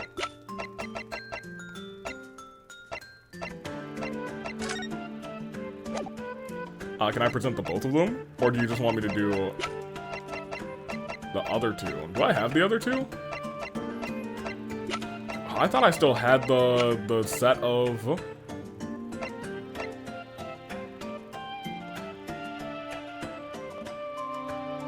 Oh, yes, this is the redemption ticket. It's these. But I don't want them. I have the both of them, actually. So here's the thing. You don't want me to do the crime scene, so we'll just do this one. Take that! Alright, then juror number 3. Are you saying you can do this with any 2 suitable photographic prints? Of course I can. Very well then, I'd like you to demonstrate. I'd be delighted to. Just give me one more and I'll amaze you all. Here you go. Take that! Alright, let's put these 2, we're taken to the same camera on Windy Banks on the night in question. Yes, I see. Tell me, Mr. Lawyer. Do you know how stereographic images work? Do you understand the principle? Yes. Well, I think so. I only did have a lesson only yesterday, rather. On the left and on the right, images are the same, only with a slight shift in position of some of the objects, which is what happened. then when your brain merges the two images together, there you go. In your head, it notices the shift as if they were depth. Oh, as if they were depth. So is there a world where she's not aiming it at Mr. Windybank, but somebody like outside of the photograph? It's that small shift between certain objects that the two pictures, and the two pictures that are really important. So what happens if the two photographs are exactly the same then? No, obviously that wouldn't work at all. Not for seeing the scene three-dimensionally anyway. Oh! Of course, now I see it. Ah, I think the young girl has discovered the secret. I have. The eyes, have another look at the two pictures from Hurley's camera, Runo. Go on. Okay. Can you see that there's really an can you see that there's a really obvious difference between them at all? Of course there is. There are two people in the first and no people in the second. Well, yes, you can see that straight away, but try looking at the picture in 3 dimensions. Alright, I'll give it a go. So just start with one eye and then I have to cross this other one and then make them overlap. Let's see if by crossing my eyes I can make the quill pins move and overlap in the middle there. Wait. Well, did you manage to see it properly, Runo? Yeah, I saw it, but not in the way that you wanted me to. What's going on with these two pictures? Yeah, there you go. Some of the things in the counter just jump right out at you.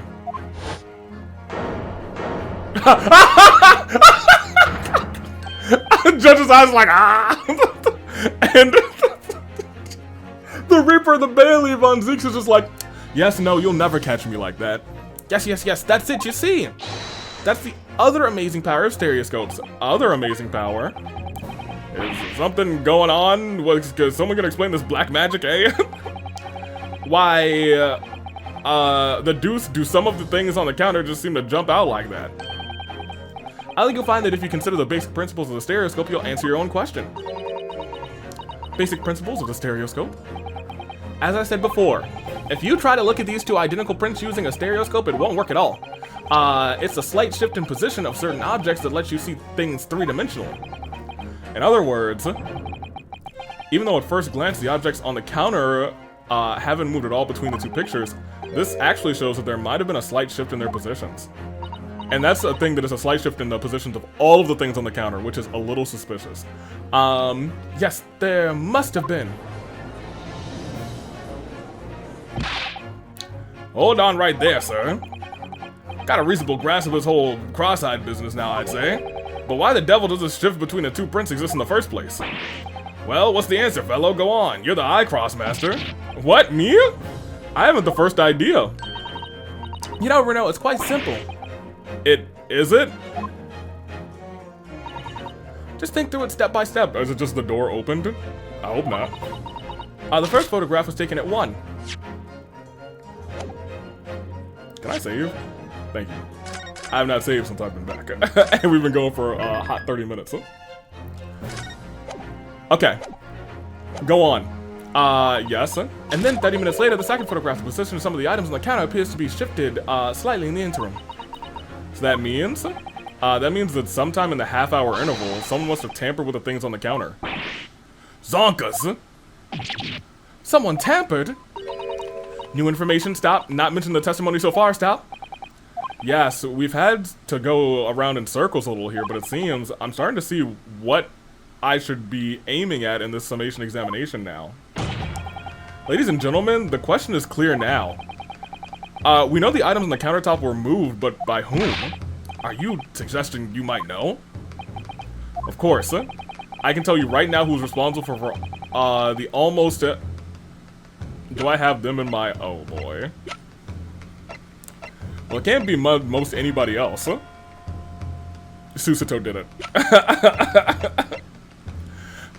Who's responsible for the almost imperceptible shift in the items on the counter? Iris did it. 10 years old. It was her. She did it. It was all her. Which of you two? Claims to be a professional baddie by trade is hilarious. Oh, he's the older one. Interesting. I didn't put him for the older one. Sure, I'll present them. Take that! It was the witnesses on the stand, the Sulkin brothers. Wait. This does not agree with what the brothers said in testimony before. They said they did not even have time to put dukes from the Lucy lockets. My phrase book says dukes meaning hand and Lucy lockets meaning pockets. But this is another lie? Is this what you are saying? Yes, I'm afraid so. Hold on there a minute. You can't be sure of that. I quite agree. The accused is a common pick purse after all. It's perfectly possible that she went through the things on the desk to see what she might steal, rather. I think that's unlikely. And why exactly? As you can see from this photograph of print, the defendant was pointing a gun at the victim. It would seem, as my learned friend indicated, Lamau, hey, he tossed it back! It would seem, as my learned friend indicated, I love the name, Renosuke. That's my boy. He's going places. She was coercing Mr. Winniebank to open the storeroom door. In other words, Mrs. Lestrade, her interest lay within the storeroom, not in the main shop. Giving her no reason to touch anything on the counter. All of which points to one thing. The Skulkin brothers omitted key facts in their testimony. But the accused is a pick purse. Common gutter trash. Why look any further for the wrongdoer here? Because the Skulkin brothers are thieves, madame. No better, in fact worse, than a pickpocket. Huh! Even dirtier? I believe these brothers are looking for something on the victim's counter that night. Okay, we're about to get 3 of them in one. Ladies and gentlemen of the jury, if you would condemn the defendant on the grounds that she is a pickpocket, would it not at least be right and proper to thoroughly scrutinize the testimony against her by 2 thieves? Ah, well said. I, for one, would like to hear more from that shady pair. He is not using his hands. Oh, he headbutted the thing.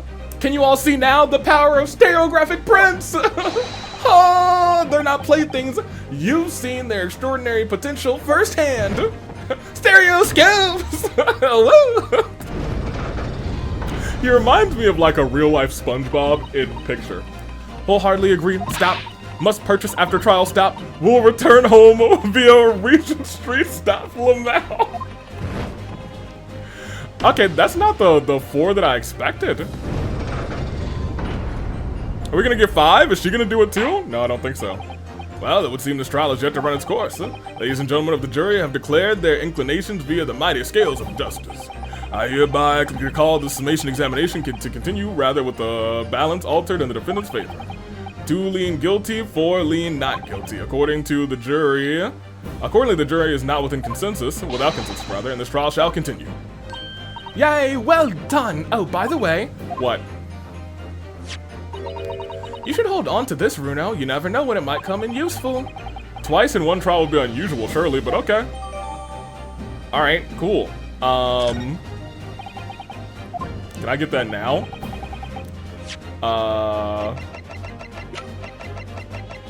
Before he goes and insults the jury? Oh, we have no more room. That's crazy. We probably will have just another page show up, to be honest. You have to pop your 2 prints in here to start with, you see? And then when you look through the eyepieces, you can see the images in 3D. The important thing is that you get the position of the right position. The important thing, rather, is to get the right position of the 2 images. I don't know who came up with the idea. It's really quite fascinating. Okay, so I think this is not from the shop. It is just one that Iris has lent us. Fair enough. Well, how do I use it? Oh, I think we can use it as evidence. Fair enough. That's why it's here. Continue. I'm sure it won't spoil the bouquet to do so, my lord.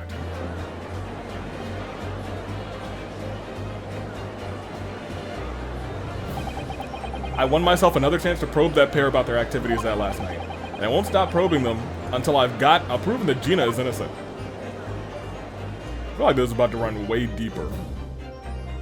And that is part 1 We do have, like, a good chunk of time left. I wanted to do at least 2 hours, and we have that prepared. I might take a brief intermission to, refill my water bottle. Yeah, I'll do that. Here, we'll save this real quick. And we will go a little bit longer. Probably won't pay all of Trial Part 2. We will get a good chunk of that, unless it's not long, in which case, I'm a power through it. So I will be right back. Let's see what we got. Man, it's still, he's not hunched over. He's got great posture, by the way. Not a slouch in that back. He is straight leaned over, dude. Order, please. Let's resume proceedings. Witnesses, you will now retake the stand. Alright, we're running it back. They're sweating. And our boy's back, the third of the Skulkins. I presume you heard the defense's counsel summation examination? Oh. Yeah, Governor. I did, Gov. I did. Mr. Skulkin, Mr. Skulkin, yes, that's correct. Core blimey! This is gonna be hard work. I still don't believe it was either one of them, though, to be honest. Earlier in this trial, you gave the following testimony about your actions after you entered Windybanks. Well, it was bedlam soon, weren't it? It was, Nash. It was. I didn't even have time to pull my dukes out of my loose lockets. However, that was a lie. You brothers, Call by me. on the night in question, you rifled through the items on the victim's counter. We ain't never done nothing of the sort. How'd you figure that out, Lamau?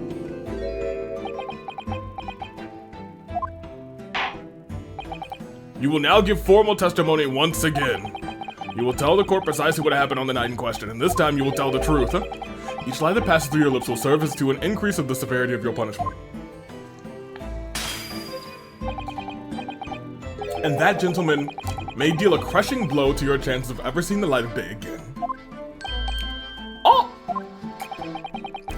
A thought worth pondering, perhaps. Say more no more, Governor. We hear ya. We'll blab, we'll squeal, we'll preach. That's hilarious. Okay, now they're about to cooperate. Let's talk. Let's talk about it, boys. The whole truth. Alright, we did knock a few things over, but we weren't rifling for nothing. It was when we heard the gunshot, you see, made us both jump and all that stuff went flying.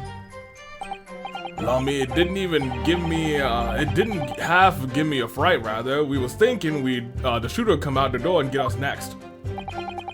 We stuck everything back where we found it and scampered straight into him in the back. In the black, rather. Correct. We couldn't have shot the pawnbroker, you see. We never even had a chance, did we? Yeah, you did, I guess.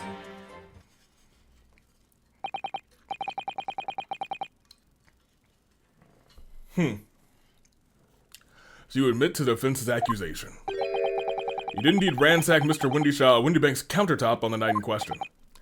Not ransack, Governor, no. That's right, Nash, that's right. It's more like we tied it up, yeah. Van Zieks doesn't like that. Sorry! By their own admission, these brothers entered the pawnbroker under dubious circumstances. However, they panicked and fled on hearing the gunshot, having first made good their mess. The way you said it, we hardly sound like roughs at all. We don't, Nash, we don't. Can't they make us sound a bit more cutthroat? Can't just be a coincidence that these men showed up at Windybanks that night. There's more than testimony that meets the eye. Do you want some fish and chips? Why are you staring at that man? Hey, don't pan over to him, dude! Crazy work. Okay. I believe that.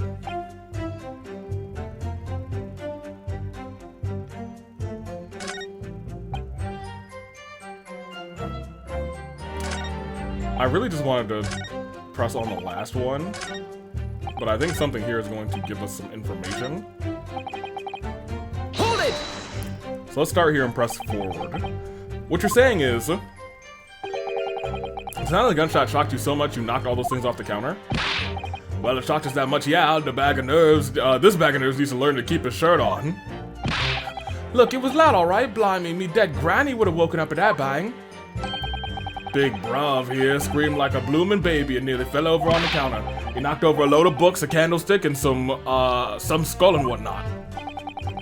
That got tangled in some marionette. We knocked over a picture frame. What knocked them scales on the floor? You really mastered working quietly then. What a racket. Me granny would have been scared back into a grave with a clatter like that. So she would have woken up and then gotten scared back into her grave. That's actually really funny. In short, the gunshot took you by surprise. And then some. I mean, it was... You have something to say about this. Sure. It was quiet as a mouse and then all of a sudden, bam. Excuse me. Inspector Gregson, do you have something to add? Like I keep saying, I don't appreciate being lumped in with these scoundrels. No? Something to add about their testimony. You seem to furiously eat fish and chips after what he said. Did it make you think of something? It's probably nothing, of course. I wouldn't even bother to mention it only. Well, the fact is, cases don't get solved if you ignore the little details. How about you just tell us what's on your mind? As you know, we brought these fellas into the yard for questioning last night. And the statement they gave told a slightly different story to what they're saying now. Did it? You claim you heard the victim shout something out before the gunshot. Might have, Gov, might have. Does ring a bell now that you mention it. Granted, it's only a minor detail, but still. I can't help feeling like perhaps you've been a bit sloppy with your testimony here, eh, fellas? If I discover witness testimonies have been any more sloppy than it has hitherto proven to be, I shall be forced to bring them the very harshest punishment to bear against them. Community service. Easy, easy. We'll get it right this time. That's it, yep. It's all coming back to me. Then speak. Supplement your testimony with whatever details you have miraculously returned to your questionable mind, sirs. Right you are, Gov. Just before the gunshot, we heard a voice yelling out, "Give me that gun!" Hold it! What voice? So in fact, you heard the voice and the gunshot almost simultaneously? We did, Gov, we did! Although I suppose if we're being honest, we heard a kind of wavering voice before the yelling and all. If you don't want to get shot, if you don't want to get shot, give me that gun! Bam! Uh-oh.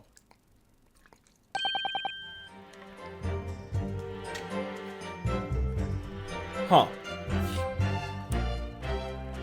Kind of thing. A career in acting tragically missed. And where were the voices coming from, could you tell? Of course we could, from the other side of that door behind the counter it was. From the storeroom where the victim was found dead. And the voice you heard, it was that of the victim, Mr. Windybank. On me granny's life, of course it was. On his granny's life, of course it was. Don't you have the same granny? So that would mean that you both knew Mr. Windybank by the sound of his voice. So that would mean what? What, Nash? What? Any ideas? Yes, counsel, indeed it would. Nah, we didn't know the geezer. How am I supposed to deny it when that bloke in the fancy club giving us the devil eye? He's actually not looking at you right now. Now he is. If you value our lives, you will ensure your testimony is accurate and true. And my granny's life it is. On his granny's life it must be. It's a good job his granny's dead, right? To surmise then, I mean, they're funny boys.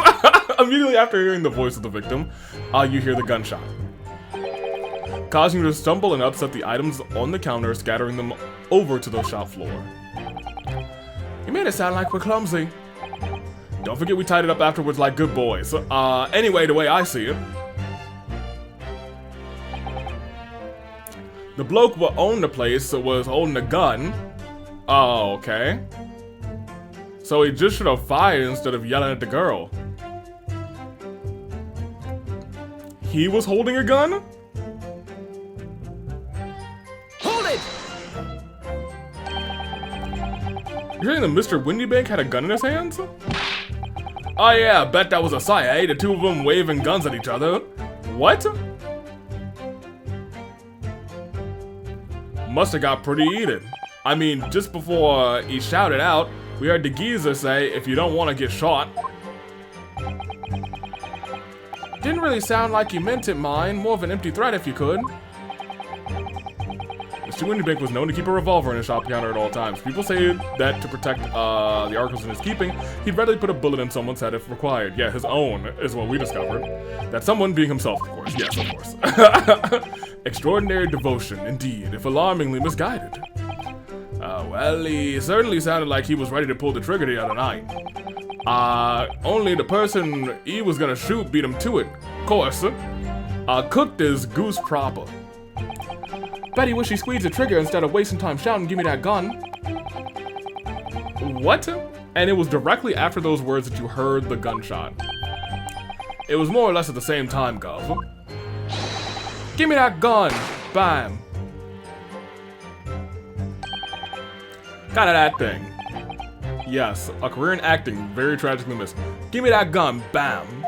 Right after. Did we hear the sound of someone hitting the deck?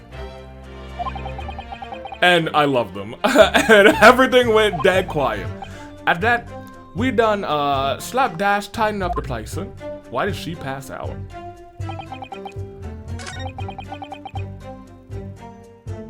I mean, this feels wrong based on our photographic print, you know what I mean? Where would he have gotten another gun?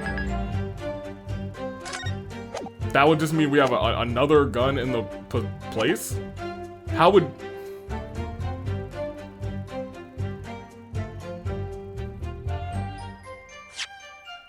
Something doesn't make sense here. I mean, this is a contradiction.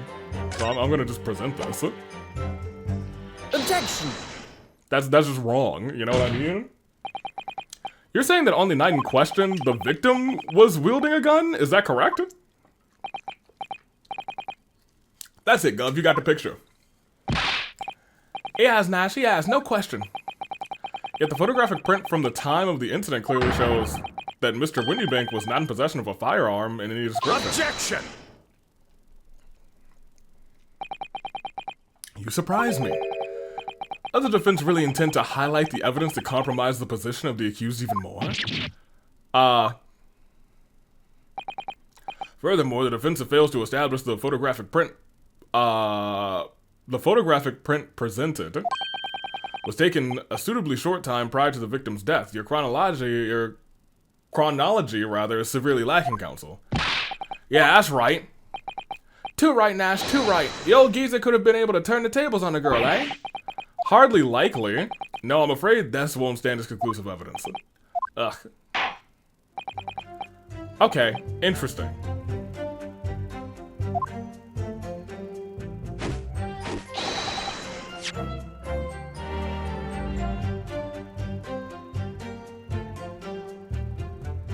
So we need to establish that the photographic print presented was taken a suitably short time prior to the victim's death. So we have to... Okay. Okay. Interesting. Okay.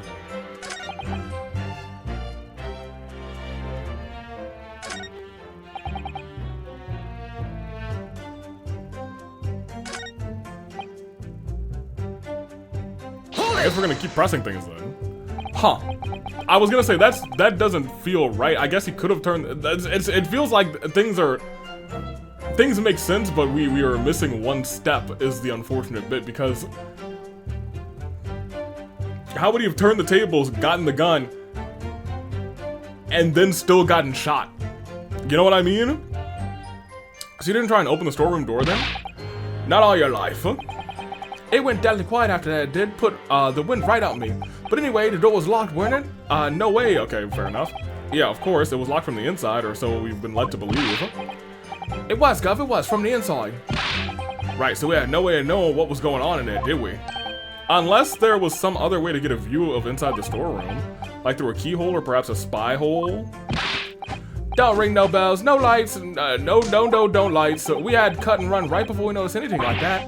We were still cutting our teeth in this game, you see, but one day, we really cut the mustard. please cut it out. But as we know, behind the door was the victim's lifeless body, with the accused not 2 feet away. Okay, yeah, we get you. Gina was in there unconscious with a gun in her hand. To confirm, would it be correct to say that neither of you set foot inside the courtroom, or the storeroom, rather? That's right. That's right. Couldn't have, even if we wanted to. We stuck everything back where we found it and scampered straight to him in the black. Hold it! Yes, whereupon you fired a shot from your own gun at Mr. Herlock Sholmes. Yeah, indeed. We was, Nash, we was. Truth be told, I was already shaking like a leaf when you lot turned out. If you're shaking like a leaf, don't put a loaded gun in your hand. Good advice, miss, good advice. So they did shoot Herlock. Truth be told, me mind went totally blank. Before your mind goes totally blank, make sure you don't put a loaded gun in your hand. Mental note made, miss, mental note. After we legged it down the street, but apparently we looked dodgy to the coppers or something. So they clapped the derbies on us, like winking. After you've been handcuffed, the police found this revolver in your possession, correct? Yeah, well, yeah. But listen, that don't prove it. That proves it. Done it, eh? We couldn't have shot the pawnbroker, see? We never had a chance. Hold it! And why should we believe that? Eh? What? Well, because it's true, isn't it? The place was totally empty when we went in. And at the time, the victim was already in the storeroom, having been forced to open the door by the accused who had the gun to his head. In other words, on the night in question, these 2 witnesses never even laid eyes on the proprietor of the pawnbrokery, Mr. Windybank. Correct? You got it, mister. Down to a T. So the Skulkin brothers never actually encountered Mr. Windybank? Is that really true, I wonder? I don't think it is. That's it? The full extent of their testimony? What is it, Reno? You look very fierce. I could pour you some herbal tea if you're tired. Oh, thank you. I mean, I would love some tea, actually. Such a logical thinker, you'll probably laugh rather, but I feel as though these brothers are still hiding something important. It's nothing more than a feeling, though. I've got no proof to support it. Well, feelings can be very logical at times. Sorry. People's expressions, the movement of their eyes, the words they choose. You can take all that in your brain. You will quietly analyze it up to a point with a feeling like you described. You've concluded there's some suspicion about their testimony without knowing why, that's all. I think you should trust your instincts, Iris. Thanks. Sometimes I think if she's 10 years old, I must be 5. Lamau. Alright, let's just press everything. Hold it! That's the case, why didn't you testify to that effect in the first place? Well, you know, we ain't exactly squeaky clean, are we? We ain't, Nash, we ain't. If we admitted to something like that, people would think we's up to no good. Well said, Ringo, me old China. Okay. We only land ourselves in even more trouble. And in fact, right now, as a result of your lying in previous testimony, you've landed yourself in even more trouble. That's exactly what you've done. Landed yourself in more trouble. That's rotten luck. Says the rotten apple eater. Wow. Witnesses, explain your actions to the court. Why did you ransack the victim's counter? We never ransacked nothing. Right, Nash, right. We more like we tidied up the place. Oh God. Sorry.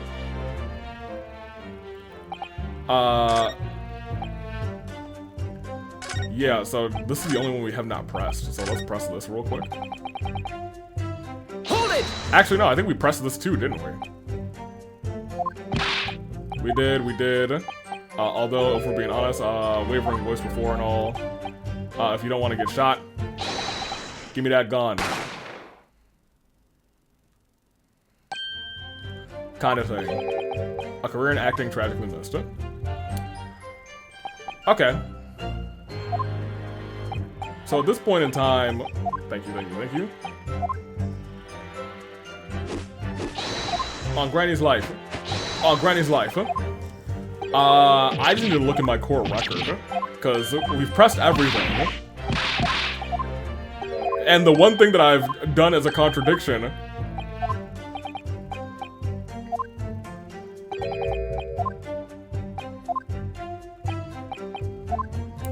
And maybe we don't do that print. Because if we do the other print,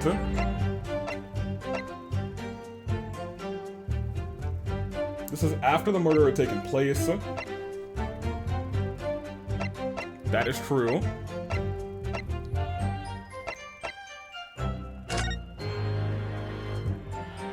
The door. Okay. Between 1 and 1:30. Okay.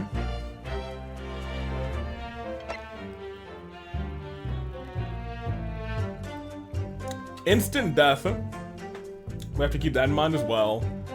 Rising diagonal trajectory. Nothing there, we don't want that. The manuscript was in there. The pawnbroker's coat. The blood samples. Well.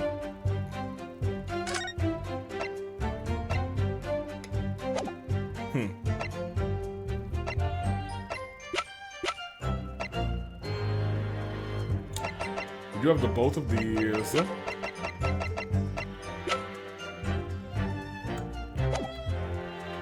Let me read through these all. We didn't have a chance. We stuck everything back. That's...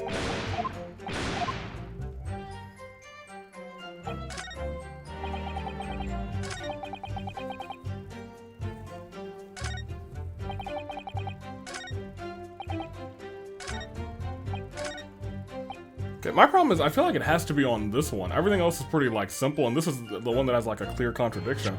I just don't know what I'm supposed to present.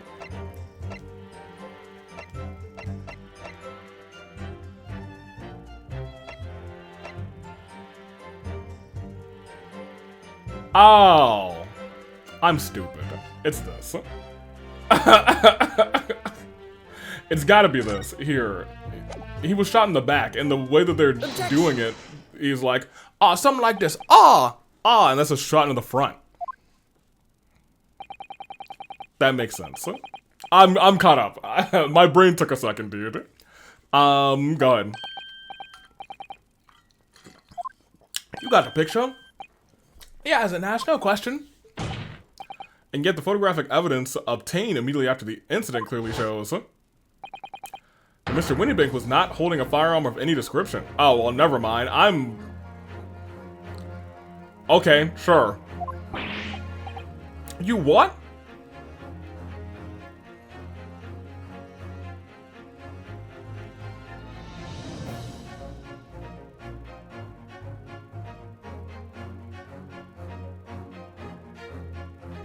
I might be ahead of the game.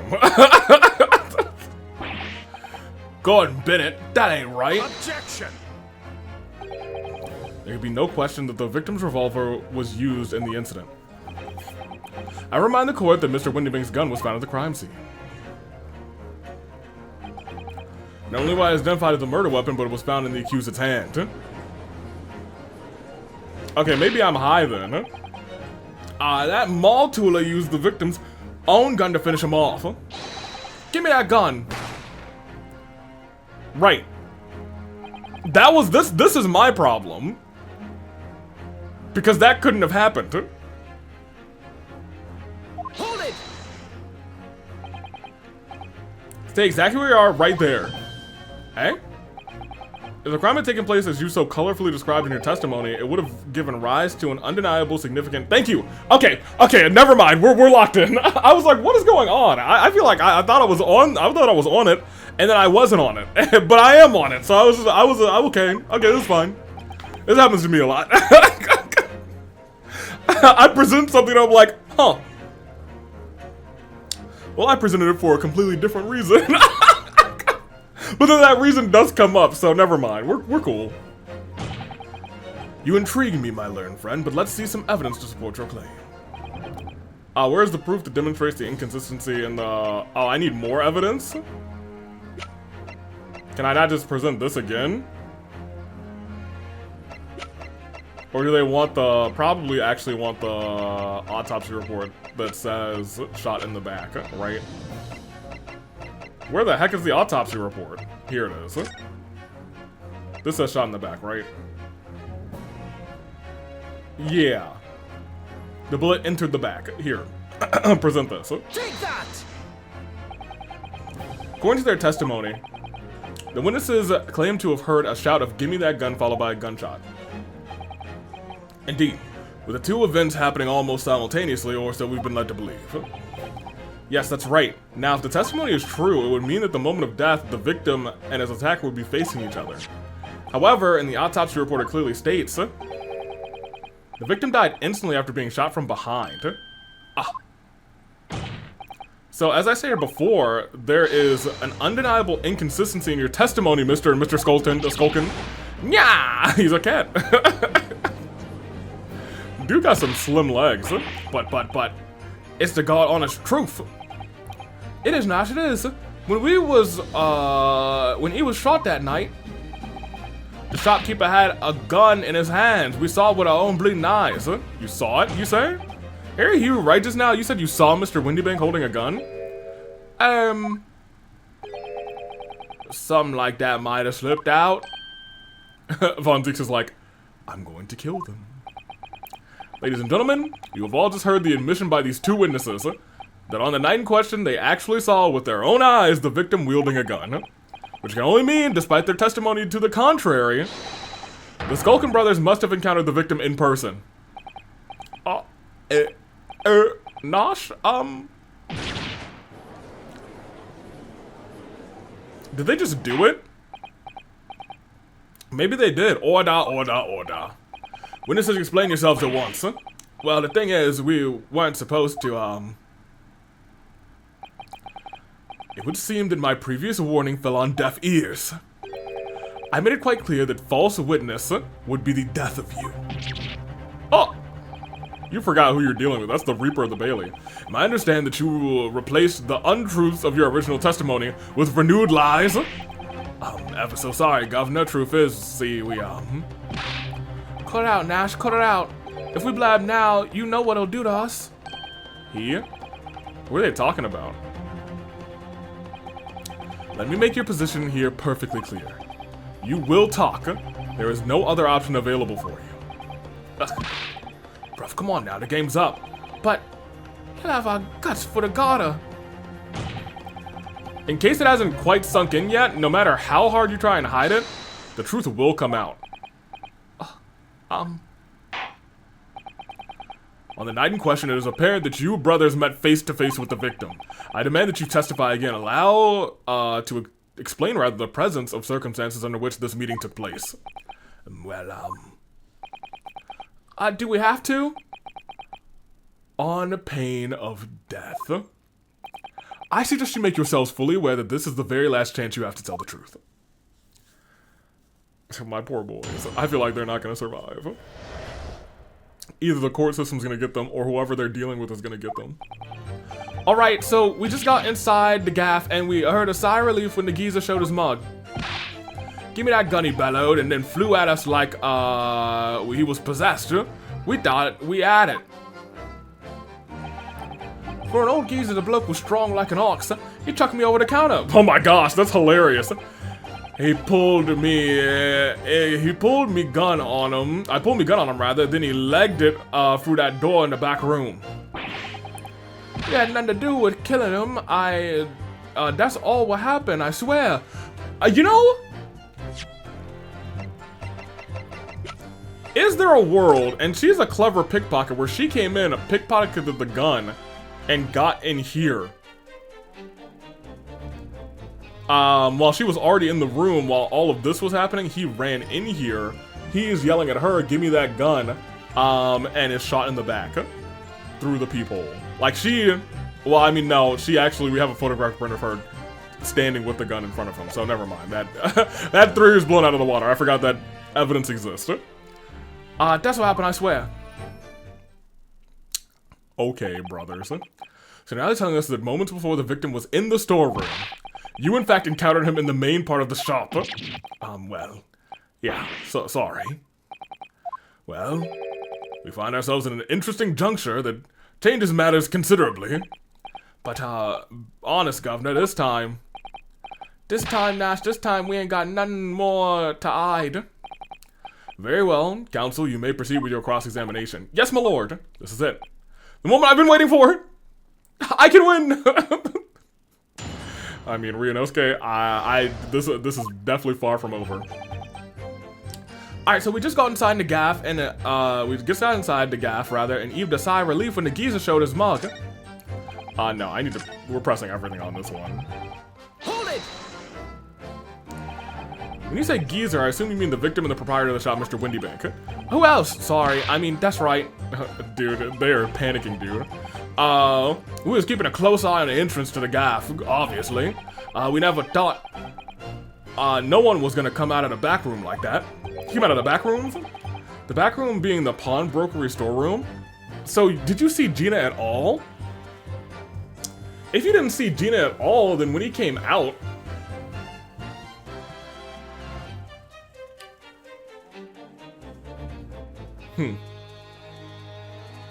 If you didn't see Gina at all, then he came out fine, you know what I mean?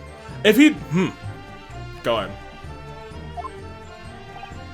Yeah, and that must have been where he popped up from. Only place it could have been. So it would seem the victim was already in the storeroom when these brothers entered the premises. Which means Guinea must have been in there at that point as well. Right, that's where I am. But that doesn't make any sense, does it? If Gina had threatened Mr. Windybank into the storeroom with her at gunpoint, then why would he have emerged from the same room all alone when the brothers arrived? Oh, I don't know. Right. Did you see the accused at that time? What, the mall toiler? Couldn't tell you. No way, Kaba. We had bigger fish to fry then. I mean, the old geezer just lost it. Give me that gun, he bellowed. So he did say, give me that gun, he bellowed, rather. Then flew at us like he was possessed. Thought we had it. Actually, hold on a minute. Yep. Press on this. Press on everything. You mentioned that Mr. Windybank shouted those words in your previous statement too. However, you claimed to be that you heard him yelling them on the other side of the storeroom door. Oh, did we? But the truth is, he was shouting those words at you, wasn't he? Well, yeah. Was the victim, Mr. Windybank, wielding a gun at the time? Was he ever, blimey lummy? A great ugly barrel he had pointed straight at me, frontispiece. Did he fire it? So what you're saying is, you definitely saw Mr. Windybank with the gun at that time, is that right? It is, Gov, it is, spot on. And all of a sudden he came at us, he did. It was bedlam. I didn't know who was going for who. You were clearly all going for each other. I assumed that there was a third party with them then. Because the only person who could tell us that would be them or Mr. Windybank, who was dead. Like Nash said, we thought he had it. I mean, for an old geezer, the bloke was strong as an ox. He chucked me over the counter. He was just like, yeah, I know she mentioned the counter in your previous testimony too. Well, yeah, of course we did. Hold on. Then how were these items displaced and put neatly back in a slightly different location? He knocked over a load of books, a candlestick, some skull and whatnot. Tangled Marionette was knocked over a picture frame and we knocked them scales on the floor. So in fact, it was not the sound of the gunshot, that shocked you rather and made you knock the things off the counter. Well, Big Bruv here went flying over the counter like a gunshot, I can tell you that. Then the old geezer pinned him. He did, Nash, he did. If you hadn't been there, the bloke would have flattened me like a bloomin' pancake in seconds. They roughed up. They were in a little battle here. At the same time in question, the alarm was raised at the local police station via a secret cable from the pawnbrokery. There's a button under the counter which can activate it, which was presumably pressed by the victim. That's right. When the brothers fled the scene and back onto the street, they ran straight into the arriving police, didn't they? Poor Mr. Windybank, he did everything he could to protect his shop, and he still got shot in the back. I pulled me gun on him, and then he legged it through that door in the back room. Oh. Right, so you pulled the gun out, and then he legged it through the door in the... Okay, so, I mean, this puts you guys in considerably bad positioning. You were intending to shoot Mr. Windybank? No, never. I was just, you know... looking out for me bruv, weren't I? He was being flattened, don't forget. By a man whose shop was being burgled, yes? And then the man fled into the storeroom when you pointed your gun at him. Is that? Yep, that's it. He shoved me away, then ran through the door and shut it himself. Shut himself in, rather. There's something about that last remark. Something that doesn't quite ring true. I wonder why Mr. Windybank ran into the storeroom. What? Well, according to what everyone's saying, Guinea was in there waiting for him with a gun. Ah, yeah, that's right. Gina allegedly used Mr. Windybank's gun to threaten him and force him to open the storeroom door. In which case, how did the gun end up in Mr. Windybank's hands again? I have no idea, but that is strange, isn't it? It's a little inconsistent, it could be consistent. I should make a mental note of it. Look, the point is, me and my brother here. That's right, Mr. Nash, that's right. Me and my brother here. We had nothing to do with him. That's all what happened, I swear.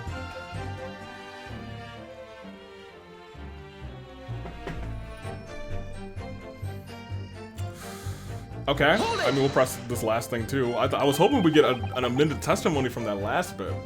What was said exactly?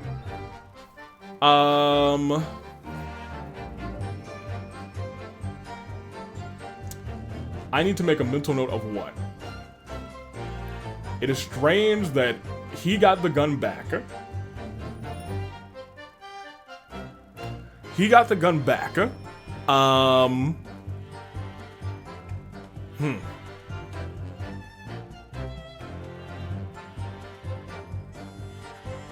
mean, if she had it to start, then she must have just given it back to him. You know what I mean? But we're also, I think there has to be the existence of a third gun, right? Or a third shot was fired. Because there's one in the calendar, one in Sholmes, and one in Windybank. I feel like that's still something that we're not talking about. There is because it is confirmed one shot was fired from both of those two guns, but we have 3 gunshot areas. And that rubs me the wrong way, you know what I mean? I think that's the real thing that's going on here that I'm upset about, but go ahead. You say you have nothing to do with it. Oops. Knock over my bowl. I had some vanilla bean ice cream. I'm a big fan of vanilla bean. Nothing at all. Nothing at all, Governor. The old geezer went and shut himself in a back room, didn't he? Locked it was from the inside. It was. Because we tried to open it. They tried to open it.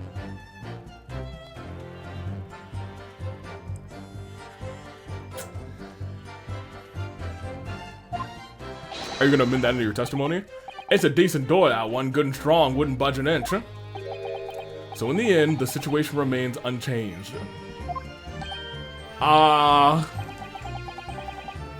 In the storeroom with the pawnbroker, there was only one other person. The sole person couldn't have possibly shot the victim, the accused, Mr. Gina Lestrade. Hey, we're finally gonna bring up the spy hole in the door, dude? It would appear so. What say you to that, counsel? I don't know. Was there anyone else apart from Gina who could have possibly shot Mr. Windybank? There could have been. Thank you, the music stopped. Okay, Mr. Skulkin. What? What's that look for? From the moment you admitted that you had encountered the victim face to face that night, the course of the trial completely changed. Yeah, I was gonna say, y'all came up and you were like, yeah, we saw him. It did? What is your point, my learned Nipponese friend?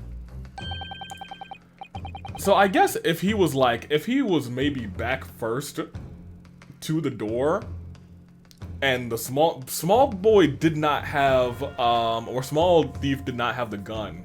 Apparently green shirt dude had the gun. The question we must answer is who could have shot Mr. Winnybag? But it is the belief of the defense that the defendant is not the only possible answer. Talk to him. You have my attention. In that case, let us return to the plan of the premises. The victim was killed in the storeroom, which was locked from the inside. Those are the facts, so pray. What other possible answer? Are you finally gonna let me say that there's a hole in the door? Everyone, we should all know that there's a hole in the door by now. Counsel, you must now provide answers to the court in respect to 2 conundrums. 2, twice as many chances to be right, maybe. Namely, from what location the culprit shoot the victim, and furthermore, where was the victim at the time?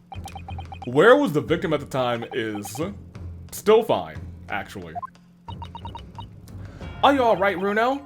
I'm not entirely sure, but there's one thing I am sure about. If I can prove that there's a credible new alternative to what happened, it would change Gina's prospects hugely. So now, time for some clarity. Show the court on this plan the answers to the question posed by his lordship. Here's the problem. I'm pretty sure Von Zeeks is awaiting for us to pull this out, and he probably has something else up his fantastic sleeves. If you believe someone else could have killed the victim, indicate from where that person could have fired the gun.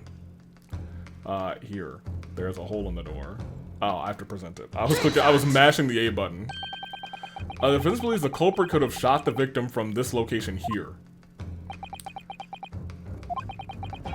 And the answer to the second question, oh, we have to actually put them both down. Assume the culprit fired from the location indicated. Where was the victim at the time? Inside. I guess here. Take that! Oh, they did him dirty with that picture. The culprit shot the victim from outside the storeroom. Continue, and I'll be ready for your answer. Mr. Winnybag died instantly from a bullet wound in his back.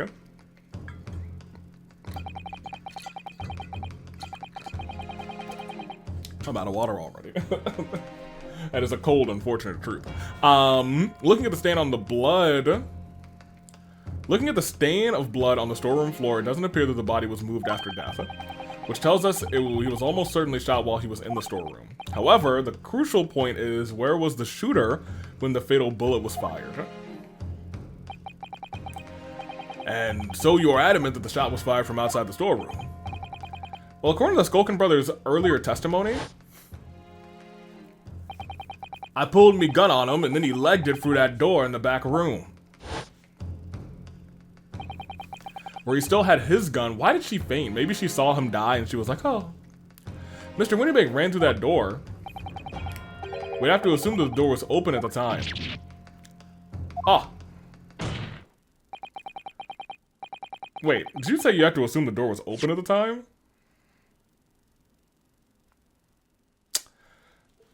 Bro, I feel like...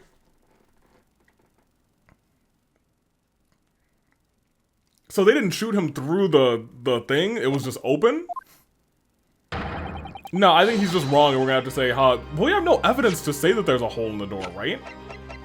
Like, I know. I don't know why. Did Rinosuke forget that there's a hole in the door, dude? Anywho, that these brothers had the perfect opportunity to shoot the man in the back once he was inside the storeroom. Come to think of it, do you remember what the prosecutor said at the start of the trial? Moving on to Scotland Yard's coroner, his report states that the bullet entered on a rising diagonal trajectory. It means that the victim was likely shot by someone significantly shorter than himself in height. Are they both shorter than him significantly? Poor man was shot while he was running as fast as he could to safety. Of course, he would have been leaning forward as he was running. So even if the bullet was fired horizontally, it would still have entered the body in an upward trajectory. Oh, interesting. So the culprit isn't necessarily someone shorter than Mr. Windybank. That's interesting. I didn't think about it that way. Objection! I'm sure my learned friend can't have forgotten that the storeroom door was found closed and locked from the inside. You claim the victim was shot as he fled into the room. Do you also claim his corpse was dexterous enough to turn the key in the lock? But what if someone else locked the door? Yes, there is someone. Oh, I guess this could be right actually if Gina locked the door. And then there wouldn't have to be a third person in that room. And then she passed out, I guess. Is that so? Oh, very well, counsel. Present your hypothesis. In the scenario just described, the defense assertion, rather, is that the victim was shot from outside the storeroom. In which case, who shut and locked the storeroom door from the inside? It would have had to be Gina. I still find all this interesting, and I don't think it's the truth. Take that! I still think we're missing a big part of all of this. It'd be kind of, I guess it could be the brothers who did this. That would kind of suck because I love them. But I feel like there's like one layer deeper here. Obviously the person who locked the door was the only other person inside the storeroom at the time, the defendant, Miss Gina Lestrade. Objection! That's absurd. You're suggesting that the accused deliberately engineered the sealed room. What possible reason? To not get shot too? Such actions would only serve to tighten the noose around her neck. I'm inclined to agree, I must say. Well, counsel? Ah, yeah, that's a tricky one, isn't it? Laval! Have big notions, have no place in my courtroom, counsel. Remember that, please. But of course, Ginny would have locked the door. It almost goes without saying, doesn't it? It does? Tell him, Iris, please. Well, if I was Ginny in that situation, I know I would have locked the door as quickly as I could. I mean, those two burglars had just fired a gun in her direction, hadn't they? Oh, yeah, obviously. Duh. Before the two brothers arrived, Mrs. Lestrade and Mr. Windybank were in the storeroom together. Now, I don't know what happened between those two at the time, but at some point, Mr. Windybank must have heard the intruders breaking into his shop and left the storeroom. Intruders, eh? That's us, bruv. If your theory is correct, that would leave the accused alone in the storeroom. Yes, it would. Then, probably only moments later, the victim fled back through the storeroom door, hoping to escape danger. Bang. Hit in the back by the bullet, Mr. Windybank fell to the floor where he was just inside the storeroom. And what we have to ask ourselves now is, what would the defendant have done in that moment? Ah, I see where you're going with this. Outside the storeroom was a terrifying killer who had just murdered Mr. Windybank. As soon as that thought struck Miss Lestrade, she slammed the door shut and locked it. In order to save her own life. Judge is like, okay, well no, that makes a little bit more sense. Who said hold it? Okay. You guys don't sound like my boy Ryunosuke. But I mean, we ain't the ones who done it. We ain't, Gov. We ain't. You gotta believe us. Come on. We never shoot no one. Didn't you shoot Mr. Sholmes? That's blatantly untrue. I know for a fact that you would have. For my own eyes, you shot Mr. Herlock Sholmes. Ooh. There's only one logical conclusion here. Mr. and Mr. Skulkin brothers had every opportunity to have been the true perpetrators of Mr. Windybank's murder. We are still not adding up the number of bullets, dude. There has to, there's a third gun and we don't know where that came from. Wait,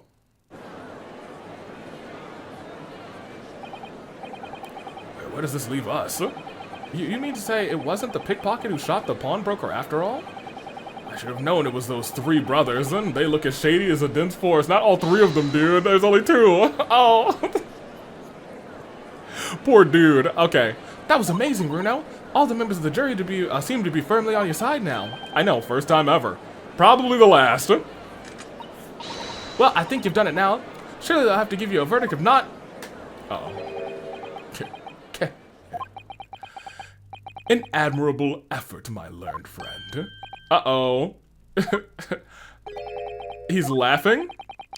You find the situation amusing, Lord Van Zeeks? I myself find the defendant's argument most persuasive. I dare say. Such chicanery. Awesome. I haven't heard the word chicanery in a hot minute. Is the bread and butter of the street performance in your provincial Eastern nation.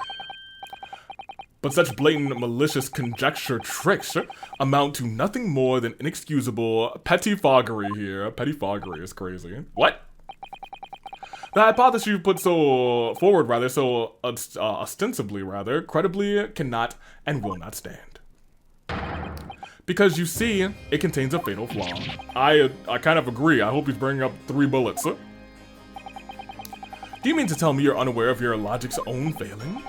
I say, Lord Van Zeeks, might be an idea to explain this body conjuring trick or whatever it is to the troops on the ground. The fatal flaw in my learned friend's argument really is very simple to understand. Assuming you're not too dim-witted to count bullets. Thank you! Golly, man! I've been saying for like 30 minutes now, the number of bullets ain't adding up. We're missing a gun, dude. By George, count the bullets. Oh dear. He noticed then. Iris knew the whole time? Huh? What's everyone talking about? Counsel? Yes, sir. Tell the court how many bullets were found at the scene of the crime. 2. 2 bullets. Just 2? I don't think that's true, dude. It's 3, right? Correct. The first, which hit the victim in the back, ending his life. And the second, which struck the detective Sherlock Sholmes on his arrival at the scene. Unless that bullet went through Sholmes all the way, in which case, he probably should be dead. Maybe not dead, but he should be... in this day and age, actually, at the point where this game should be taking place, it would be a miracle, low-key. Unless it went through him and went into the calendar, which means that would be his blood, but I don't think that's the case. Indeed, the defense presented a picture showing the damage caused by the second bullet earlier in the proceedings. Okay, so that is... okay. I just wanted to make sure that we, like, made that for certain that that bullet struck Sholmes and hit the calendar. The bullet which injured Mr. Sholmes appears to have passed through his body to strike the calendar. Okay, so it went all the way through his body and hit the calendar. But, okay, well maybe this is just, like, not quite correct in terms of gameplay, but I swear that when we walked in, this calendar was already bloodied. And I don't know if Ace Attorney would make a mistake like that, because that's something that's been bothering me the entire time. So I was like, this, unless I'm misremembering, which is possible, I might go back and check at some point. This was like this when we had walked in with Mr. Sholmes. I don't like that. Your lordship understanding is correct. I don't believe that. Furthermore, we know that there are 2 firearms involved in the incident. The revolver belonging to the victim, Mr. Windybank, and the Skulkin brothers' revolver. I think there's a third, unless I might be pulling for straws here. The evidence shows that a single bullet was fired from each gun. Yes, indeed it does. A single bullet from each. Now then, my learned friend. You yourself told the courts moments ago, that these 2 brothers shot Sherlock Sholmes right before their eyes. Yeah, I did. Oh my goodness, I think you'll find that if the single bullet was fired from the brother's gun that hit Mr. Sholmes, it means Windybank's not shot by the same gun. Stop. Only 1 bullet. Stop. Exactly. Yes, this Nipponese street performer presented an ostensibly credible argument. However, it was never anything more than a diversionary trick with no hope of standing up to scrutiny. Now, hold on a minute.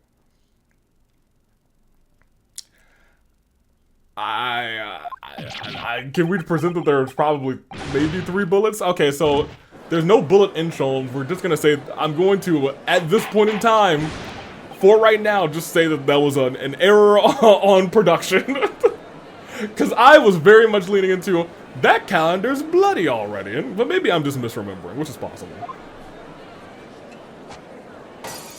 Oh no. My eye! Pray forgive the discourtesy of flinging the dregs of this hollowed nectar into the public gallery. Lord Van Zeeks? But this court needs to open its eyes. The accused, Miss Gina Lestrade, is no ordinary little girl. Despite her young years, she can, regrettably, no longer be described as a juvenile. No, the person in the dock is far from a law-abiding citizen. She has a past ridiculed with criminal conduct. Okay, I mean, that's kind of true. The truth is, the accused broke into the pawnbrokery on the night in question with some loathsome intent. As you can see beyond this print, which depicts her threatening the victim with the murder weapon. Oh. And I have here in my possession one more piece of evidence that the prosecution wishes to present. Oh, that disc. I'll be taking whatever it is that Mr. McGillicuddy's down to the... Oh, yeah! We never had this, and there is a blood stain on it, so I would like to investigate that as soon as possible. Hey, give it to me. It's mine. That's mine, it is. I'm sorry, miss, but anything belonging to Mr. McGillicuddy has been taken in as evidence now. Yes, that music box disc. Mr. McGillicuddy's music box disc. The very next day, before the hateful murder of Mr. Windybank, the accused attempted to make off with this article, which clearly doesn't belong to her. And none of which subtly of a pickpocket, rather, I might add, rather, by brute force and brazen impudence. Goodness gracious. Make no mistake, any sympathy for the accused on the account of her years is misguided and dangerous. There are no depths to which this girl would not stoop if pushed, no crime she would not commit. The court forgets that fact at its peril. Okay, that's not cool, Van Zeeks. I see. I think it would be prudent to take this music box disc as evidence, counsel. As a grim testament to... Lord Van Zeeks, Inspector Gregson? Said hold it? Yes, Inspector.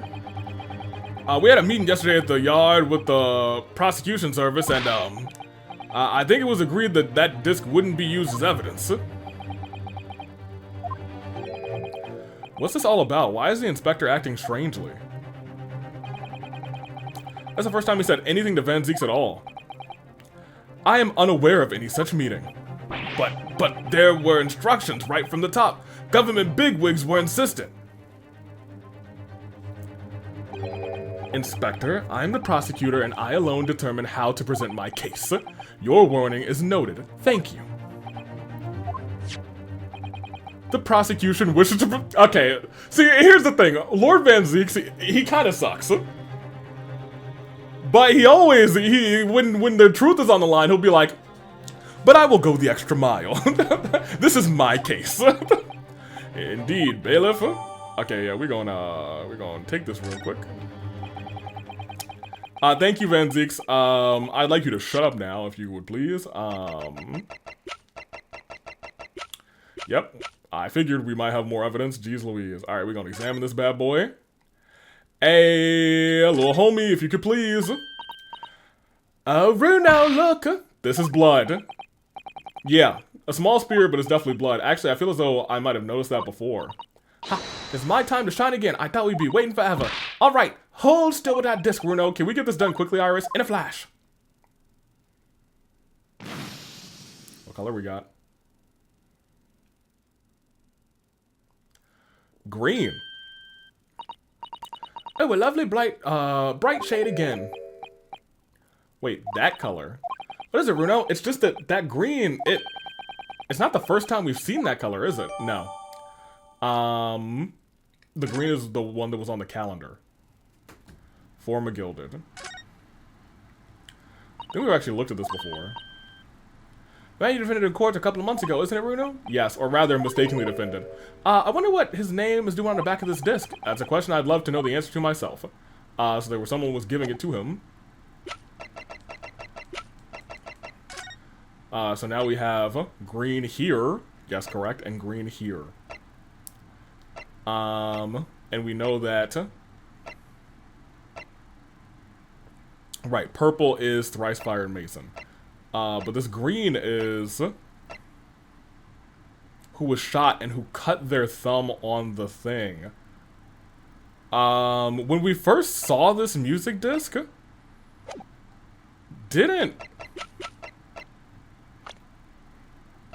Didn't you cut your thumb on it? Right? Right, like drew blood? I don't know how we're gonna get this guy in here, but I'm like 99% sure that he cut his thumb on that disc. So this is pegging him to be here at the night of the crime, which means that this would have I think that pretty much proves at that point that there is a third gun in this case. And maybe another bullet struck Mr. Sholmes. I don't know, dude. We'll just continue. The prosecution has established the accused's motive, opportunity rather, and basis of baseness. Wow, basis of characters. Tragic. There is nothing more to add.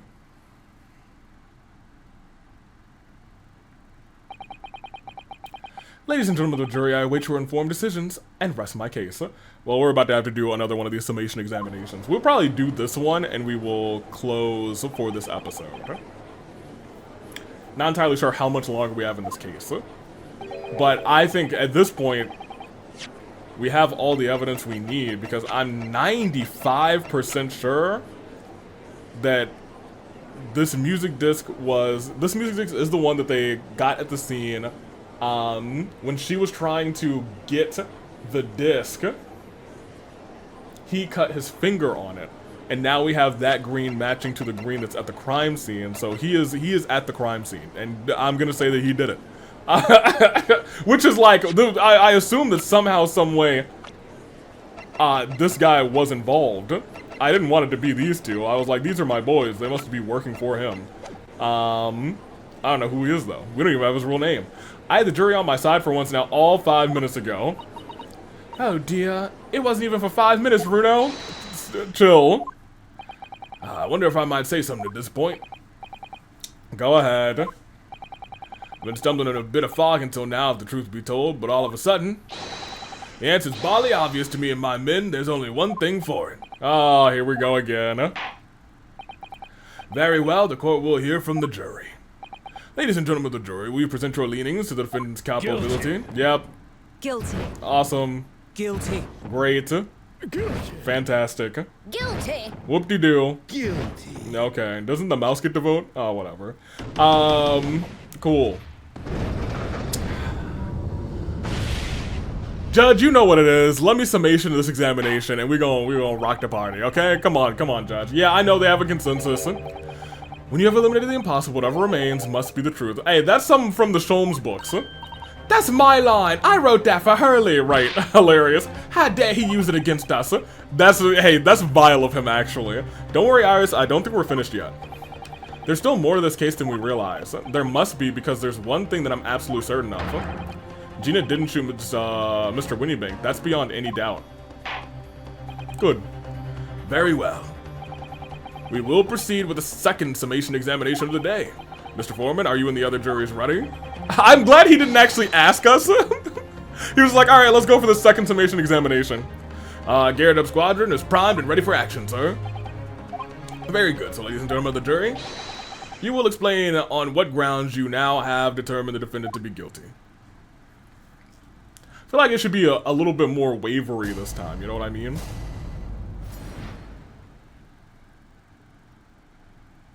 What time is it? Okay, great. Once a rogue, always a rogue, I say. Different breed of us, rather, law-abiding citizens. Crazy. As only 2 bullets were found at the scene, I would say the whole case is done and dusted. You don't need a stereoscope, rather, to see the truth here. Every which way you look at it, that pickpocket, it was that pickpocket. I pray that he is like, I'm pretty sure the bullet was still in him. I never imagined that simple operation would cause me so much grief. The accused attempted a theft on the previous day. I can see I'm in for a busy day ahead. I am ballistics expert. Oh, I have seen many of the shootings, yes. There is nothing I do not know about the guns.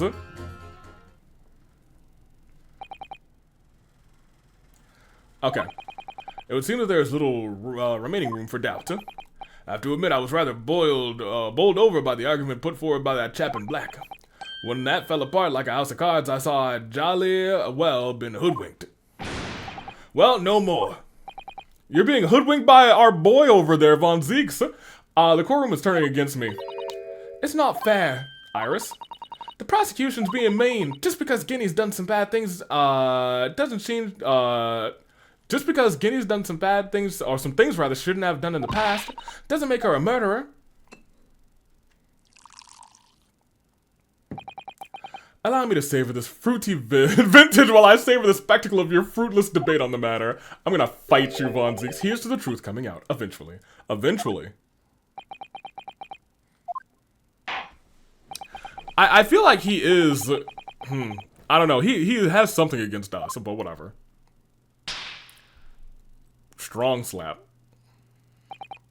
Yes, my lord. Let's get in here. Let's get the summation examination going. I do love how you can see the witnesses behind us. I think that's pretty neat. The defense's rebuttal. Now, we're pressing on you immediately because I'm sure that you're the one. Nope. You, press. I know that you are the one who did Herlock's surgery at this point. Would you please stop muttering about things that have nothing to do with this trial, sir? The defendant's life is on the line here. Well, the thing is, I couldn't really say that this has nothing to do with the trial, to be honest. Huh? I mean, there's no question that the man was shot, but the bullet has simply vanished from his stomach. It's quite inexplicable, don't you think? I almost don't want to ask, but this surgery you've been muttering on about this time, were you operating on... What was the fellow's name now? Herlock? No, Herlock? Hairlock? Herlock Sholmes by any chance? Ah, yes, good lord! It was that Hairlock fellow. What? You're the surgeon that operated on Mr. Sholmes? He's gonna die. He's gonna die. That's right, using the very latest anesthesia techniques, I might add. It was a fairly major op, I can tell you. Didn't you say just moments ago, like, that he was not a fairly major operation? You're like, it was simple stuff. Let me see. The fellow was brought in not long after midnight, if I remember correctly.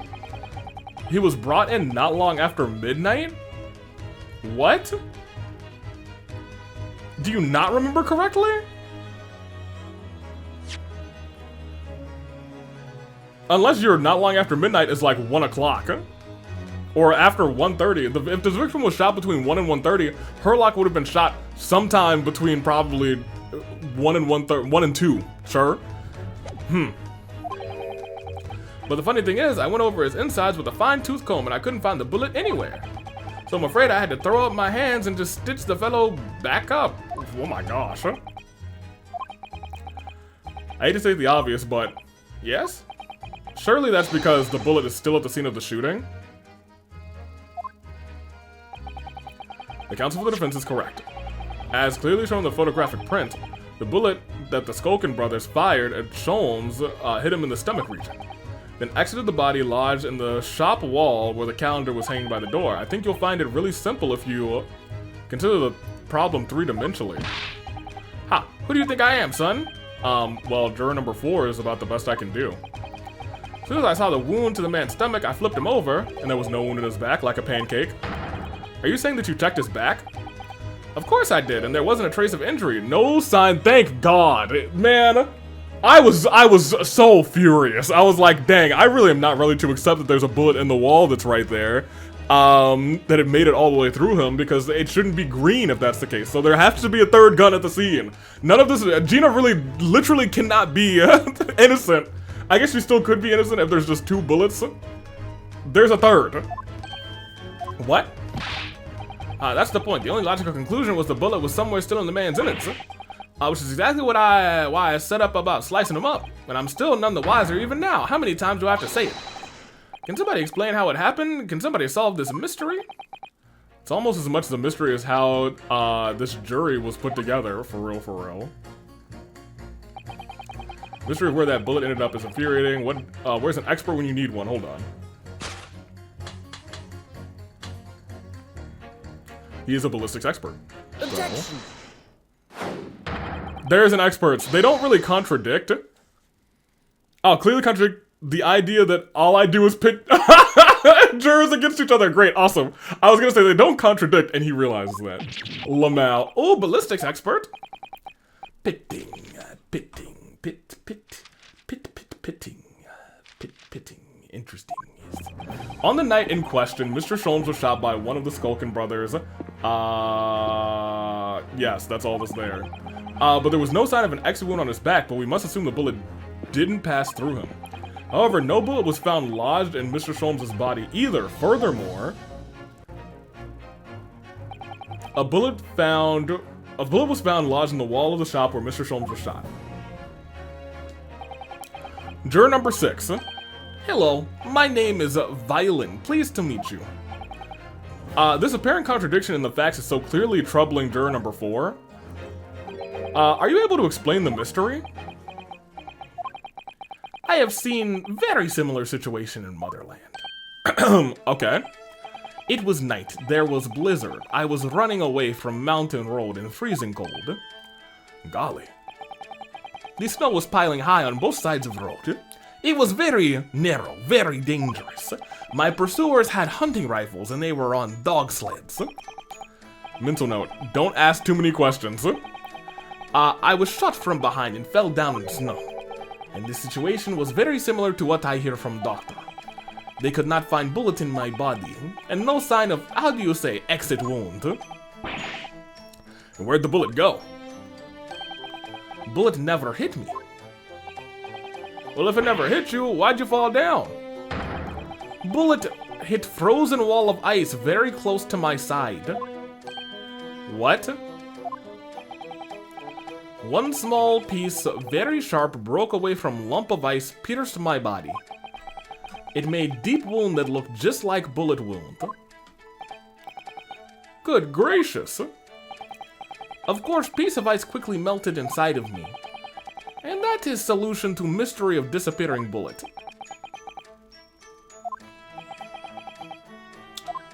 But that doesn't answer the question at all. Huh. The shooting happened in a pawnbroker shop, not some snowy mountain road in another country. Just an idea, but we might not be looking at the exact same scenario here. Runau? Where exactly was Hurley shot again? Well, according to the police report, in his stomach, sort of around this area. Well, that's precisely where he always wears a little pouch on his belt. A pouch? Actually, I might have noticed something like that. Yes, a pouch. It's where he keeps 3 glass vials of very dangerous chemicals that he uses.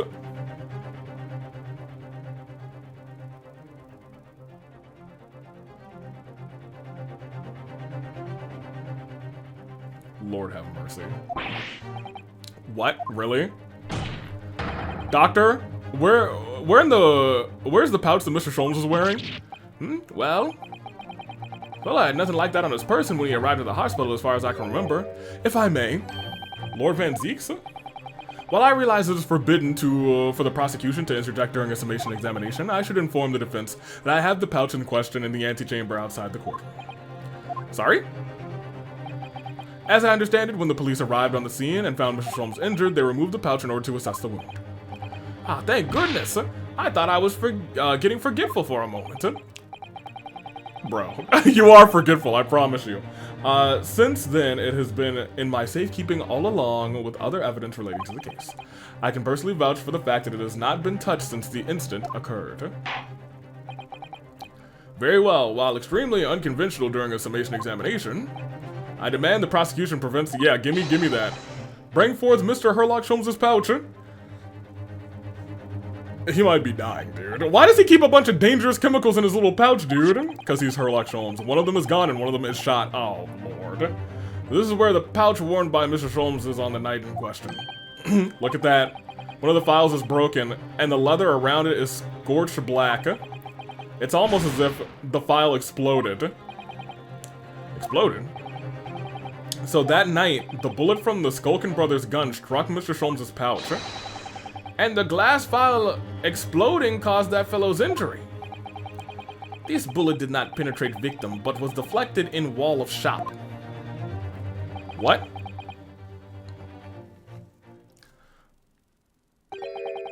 A delightful, complex aroma. It doesn't— okay, so they're saying that it exploded and deflected. Huh, well, it appears one mystery has been solved at least. Though it has no bearing on the truth of this case. The Bungling and burgling brothers shot the detective. The accused shot the pawnbroker. The pertinent facts of the case still remain unaltered. But at least the mystery is solved. I can sleep easy tonight. Thank you, young man. Da. Thank you very much. No, you're supposed to say you're welcome. I'm glad I could help. Due to its bearing on the conundrum, the court will sequester this scuffy pouch as evidence. Hurley's pouch isn't scuffy. I'd like to look at that. Maybe there's still a bullet in here, because I really... So, bullet went there. Now, hold on a minute. It looks like the bullet didn't deflect. It is still there. No, yeah, it's still there. Hold on a minute. Screw all of this, man. Look, right there. There's still a bullet in there. The file has been smashed to pieces. Presumably, this is where the bullet struck. You know Von Zieks must have seen this. That son of a gun. As soon as the bullet hit the chemical in the file, there would have been a really big explosion. An explosion? Well, Hurley's potions and chemicals are amazingly useful for investigations where he works on, but they're also quite tricky to handle, safely at least. They're all very dangerous. Oh. I'm sure that when this file broke, the chemical inside would have ignited. Well, we did see something of fire, right? I thought that was the candle, though. Honestly, where we are right now, I thought that somehow, some way, when it looks like the lamp was shot, probably, on the thing, I figured that when maybe that was shot, like a piece of glass just lodged itself in him, but he was like, I didn't see anything. Left is the danger zone. No, dude, can you not, like... There's literally a bullet still in there. Really is scorched badly here. Oh, the strap is broken, look! Must be where the bullet hit then. Let me see. Thank you. Thank you, please. Golly. They give me work to see this bullet. What the? Iris, look. Behind where the file was broken, do you see it? Ah, that's the Skulkin brothers' bullet. What a stroke of luck that it hit his pouch. This is an amazing discovery. What this means is, there were 3 bullets. Yeah, Y'all, I was like, there's no way that there's not 3 bullets in this scene. I was not ready to accept that as a truth. I'm like, there's no way. I feel like because if there weren't 3 bullets and they made a major production error like that, like, that's not even a slight, I'm sure there's been slight production errors in this game. That would have been a major production error, and I don't think they would do that. Man. We found exactly what that juror was talking about. The 3rd bullet. It's time to press that juror again, I think. Which juror? Did anyone mention 2 bullets? Please, my lord, a little more time. After all, there's a new piece of evidence. It could be a valuable clue there. I can't afford to overlook anything. There's still time to turn this around, somehow. I'm sure of it. I hope. Let me see. Who said 2 bullets?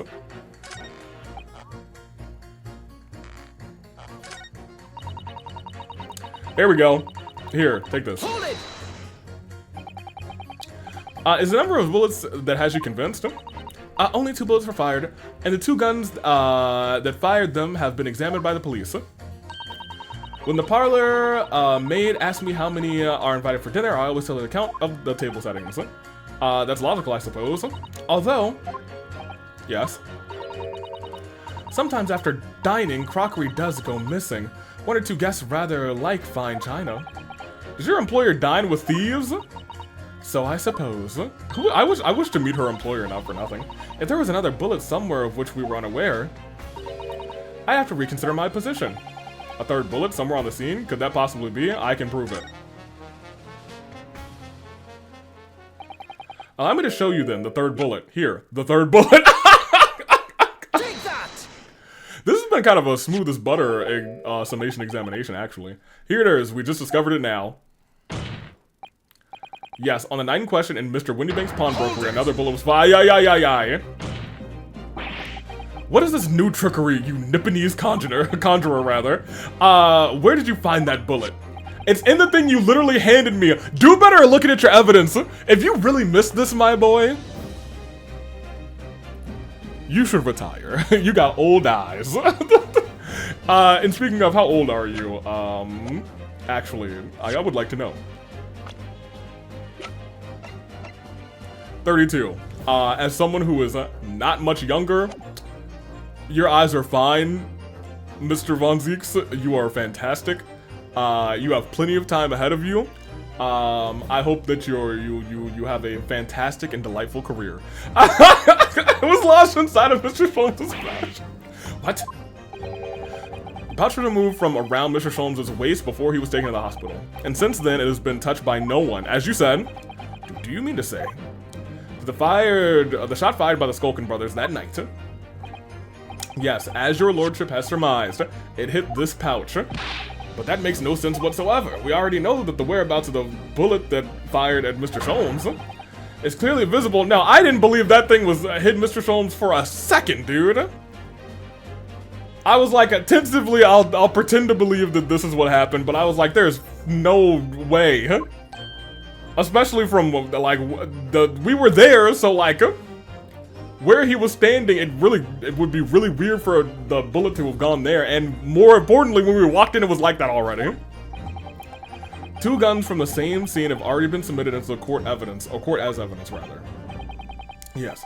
That of Mr. Windybanks, and that that belongs to the Skulkin brothers. I shouldn't have to do anything else for the summation examination, by the way. I think presenting all of a sudden that there was a 3rd gun is enough to say, hey, okay, everyone, we need to talk about this. Everyone should be going innocent right now. That only a single bullet was fired from each. But that must mean the presence of a 3rd gun. Correct. We now know that on the night in question, 3 bullets were fired. However, only 2 bullets were fired from the guns recovered from the crime scene. And until that incontrovertible inconsistency is somehow explained, we cannot and must not pass judgment. Yeah, fall over. I like how little Iris is just standing there too, like, oh, I get to stand with you. That's awesome. Order. While the summation examination remains incomplete, the court has been presented with new facts. Facts that would appear to shake the very foundations upon which the case against the defendant has been built. As is my prerogative in this situation, I hereby temporarily suspend the summation examination. By Jupiter. What? Bailiff, bring the witnesses back to the stand at once. I didn't know he could do that. He said, hold on a minute. This is wrong.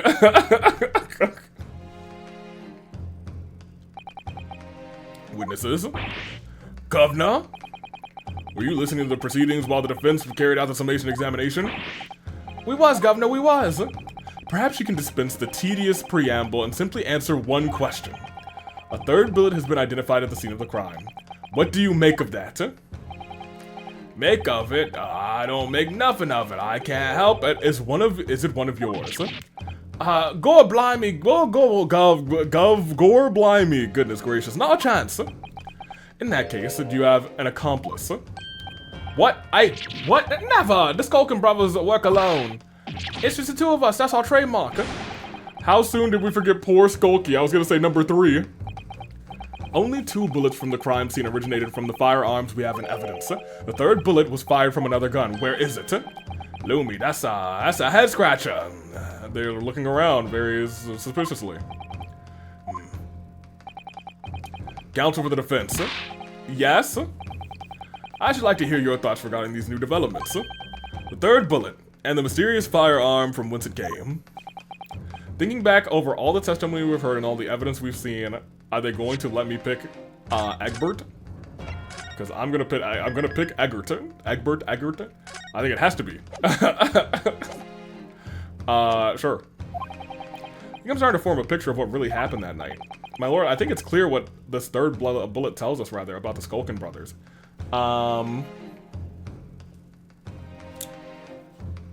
Well,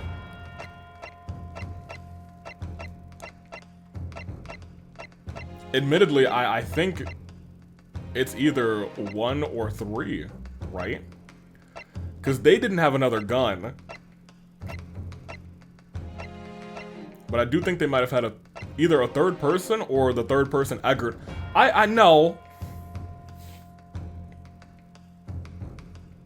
This third person was here, is the problem. I don't know if, no, they have been saying like, if we do what we do, then he'll have us hung up or something. They had a secret accomplice. On the night at Windy Bank's pawnbrokery, the brothers must have been working with a third man. The witnesses are clearly doing their best to cover up the existence of this accomplice. But the evidence points to the fact that there was someone else present, someone carrying a gun. Objection!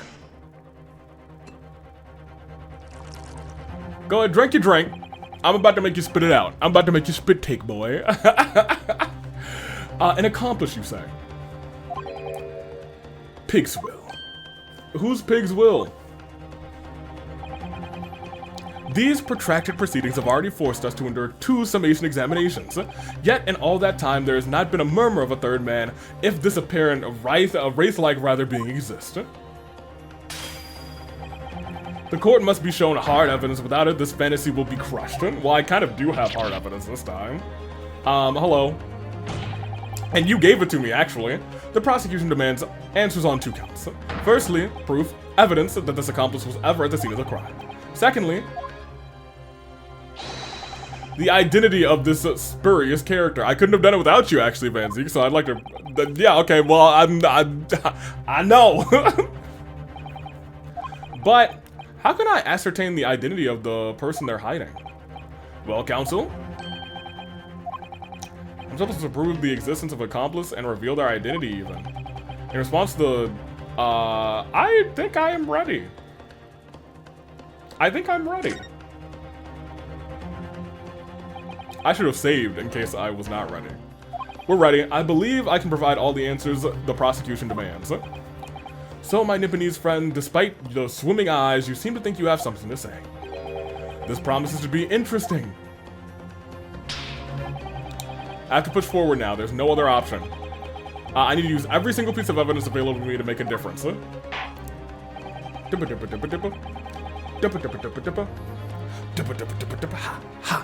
we go! In that case, counsel, I would ask you to present the evidence without delay. On the night in question, in the moments leading up to the death of the victim, what proof do you have that there was a third intruder? This one, probably. Oh, I have to present the whole thing. Lamau? Okay, fair enough. Nothing else could present that there was somebody there on the day, right? It's gotta be the blood sample portfolio. And number 1. This evidence right here in this portfolio. By Jove, that portfolio again, is it? Do you expect the court to rifle through your papers itself? Be more specific. I tried to, actually. I really tried to be more specific. You claim one of those blood samples proves the presence of this third intruder. Well, which one is it? Yeah, this one. Present. Take that! Now we know that bullet isn't from Sholmes. What am I looking at here? This appears to be some green paint or something around the bullet hole in the middle of the calendar. That's a bloodstain, my lord. A bloodstain? Green? Oy vey, green blood, curious, even for you. Is the court to understand the intruder was some unhuman creature? It's something developed by Mr. Herlock Sholmes. By the great detective? New invention, stop. Not appeared in stories yet, stop. It's this, you see. It doesn't have a name yet, though. Defaga sprays a chemical that reacts with different elements in people's blood to change its color. Different elements of people's blood? Yes. Everyone's blood is slightly different, you see, because it's made up of different elements. So seeing what color it changes to can tell you in a flash whose blood it is. Ooh, that brings us a whole extra dimension looking at blood. Talk of blood in the courtroom, stop. Very exciting, stop. Chill, lady. As an example, this one shows the blood of the victim, Mr. Windybanks. Striking blue. Yes, and you see this green color of the bloodstain on the calendar? It shows that somebody else was shot in the main part of the shop. No old fire there, young man. Could be some sort of unrelated incident, couldn't it? No, it's not unrelated. It's literally on the 16th. The day showing on the calendar is the day which Mr. Windybank was killed. Oh, by golly. Idiots. We gotta pick some better juries.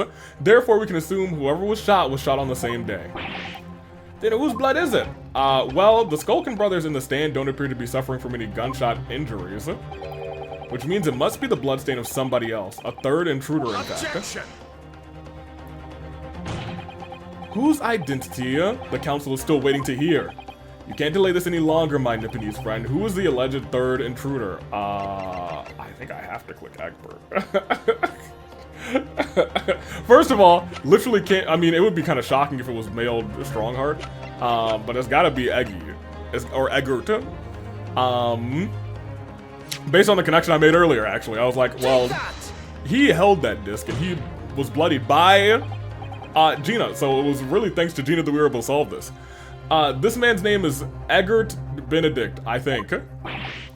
Eggert Benedict? Who on earth are you talking about, Council? He paid a visit to Windybank's pawnbrokery on the afternoon before the incident took place. When the accused attempted to deceive the pawnbroker into releasing this article into her possession. Okay, so the police does know about this incident. That's great. So they can vouch that this person was here. That's right. I think he just realized it. He was like, oh, dang. There's blood on that disc that I submitted, and I bet you it's green. Yeah, I think he's put two and two together. The man identified by the defense, Mr. Eggert Benedict, then attempted to take the article from the defendant by force. Broker? Yes, sir? I believe this filthy pickpocket has just redeemed an article from you. Yes? Yes, indeed. The article in question belongs to me. I demand it be returned at once. Now that's a lie. What are you trying to pull? Give me back my overcoat, you wastrel. Needless to say. Any music box disc 2.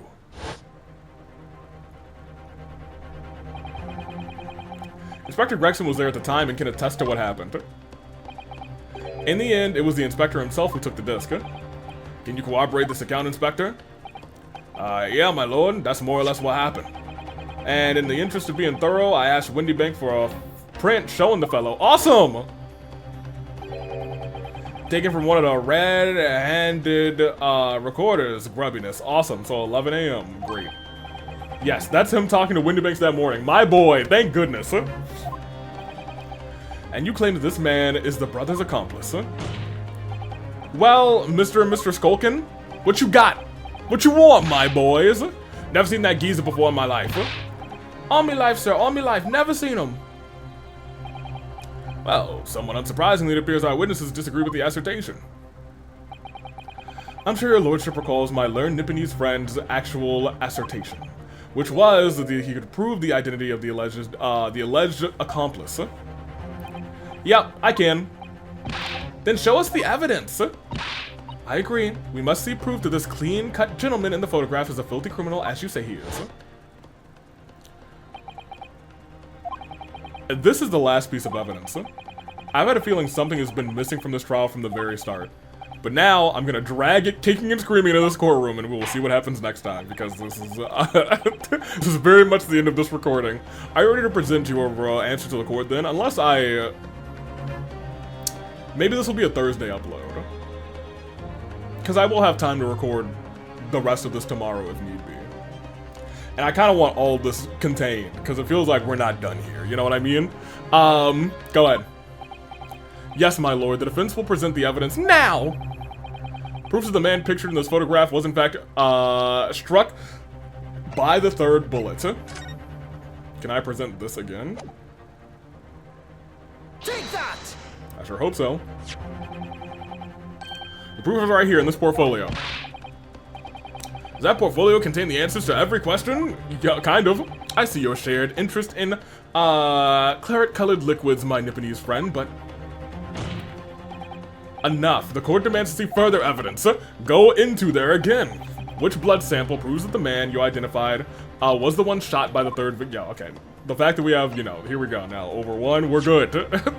I've been locked in on this for a minute. As I mentioned before, on the afternoon of the day in question, the defendant attempted, deceitfully admittedly, to reclaim this disc from Windybanks, which is when the aforementioned Egbert Benedict appeared on the scene, I believe. The man attempted to purloin the article from the defendant's possession, no? Yes. That's correct, my lord. I was present at the time. I was following this, it was following this and a minor incident occurred. But of course, sir, here is the disc for you. Very well. Oh, you can actually see the tear in the back now that he's turned around. I never noticed it before the thing. Then I shall bid farewell, say goodbye to style. And it's details like that, which is why I was so, like, gung-ho about, no way that they just messed up like that. That we walked in and we saw the bloody calendar. Wait a minute, that disc is mine. Ah, what do you think you're doing, you little tramp? You've drawn blood, you filthy animal. Yeah. Being a music disc, it has countless small but sharp metal protrusions over its surface, and these protrusions cause Mr. Benedict's finger to bleed, and the resulting smear of blood is still visible on this disc now. Goodness, a blood stain, is it? My assistant and I have analyzed the blood over here in this very core room, using my trusty fogger gun. Yes, and we've added the results to this portfolio. I say, it's green. The exact same color as the blood around the calendar. The evidence is conclusive. The man calling himself Mr. Egbert Benedict, who was in Windybanks earlier that day, is the accomplice who was present at the scene of the crime that night. So there was someone else. Look at the two brothers now, they're sweating bullets. Oi, who do you think you're talking about? Uh-oh. My lord, it is the opinion of the defense that Mr. Egbert Benedict should be summoned to the courtroom to testify, wherever he is. It would certainly seem that we can ill afford to ignore this gentleman's apparent presence. Objection! This has gone on long enough now. This flagrant ignorance of the mechanics of law.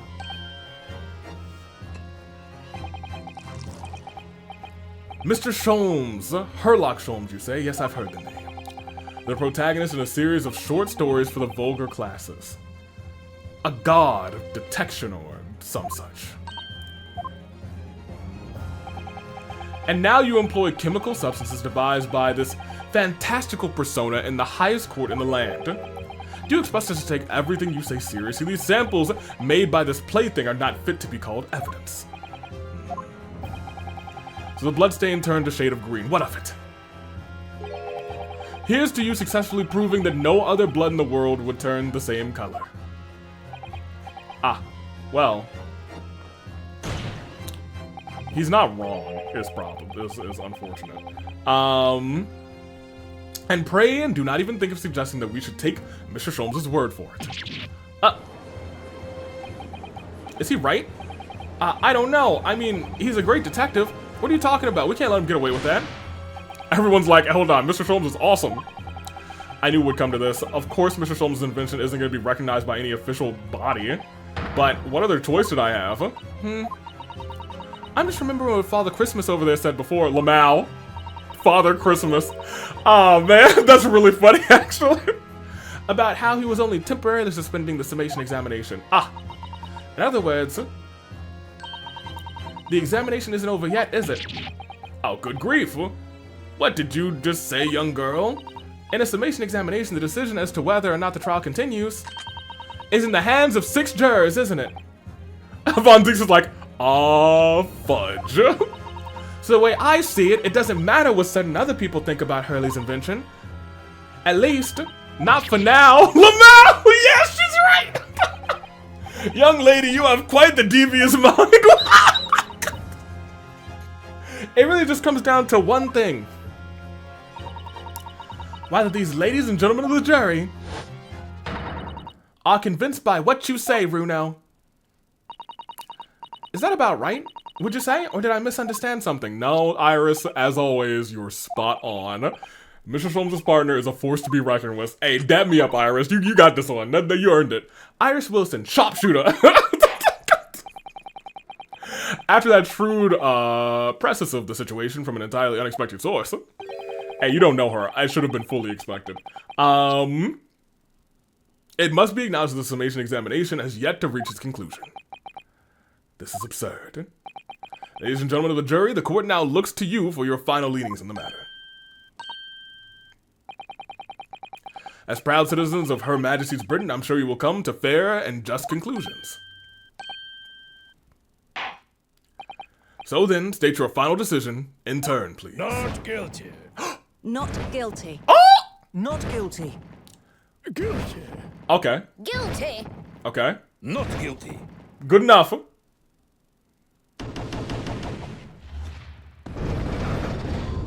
I halfway expected 6 not guilties, but 4 leaning. 2 call guilty, 4 call not guilty. Such is the outcome of the summation examination. Objection. My lord, with all due respect, this is an outrage. Hey, with all due respect, Von Zieks, shut up. This prosecution refused to accept this decision. Well, on what grounds? If these jurors are persuaded by some half-baked concoction devised by a pretender to be real police work, then they are too ignorant to be trusted with the judgment of anyone's guilt. That's not how it works here. I'm sorry, Lord Van Zieks, but the outcome of the summation examination cannot be ignored. This trial will continue. Ugh. Kill him with the smile. Oh man, Von Zieks, you awesome. And nevertheless, we found ourselves in a rather awkward situation. The defense has very reasonably requested the subpoena of a new witness. But sadly, I fear that that will be impossible. What do you mean impossible? The name of the gentleman gave for himself, Edgar to Benedict rather, is quite clearly false. I don't believe it. Just when I managed to prove that the man was there that night. Could I say something? Is it one of the... Who was that, please? Who spoke? It was me, my lord. Really? Juror number 5? What have you to say, madame? If possible, Inspector. Me, ma'am? I wonder if you might show the photographic print to me again? The one in which the gentleman is shown? Ah, yes, this one you mean, of Mr. Benedict?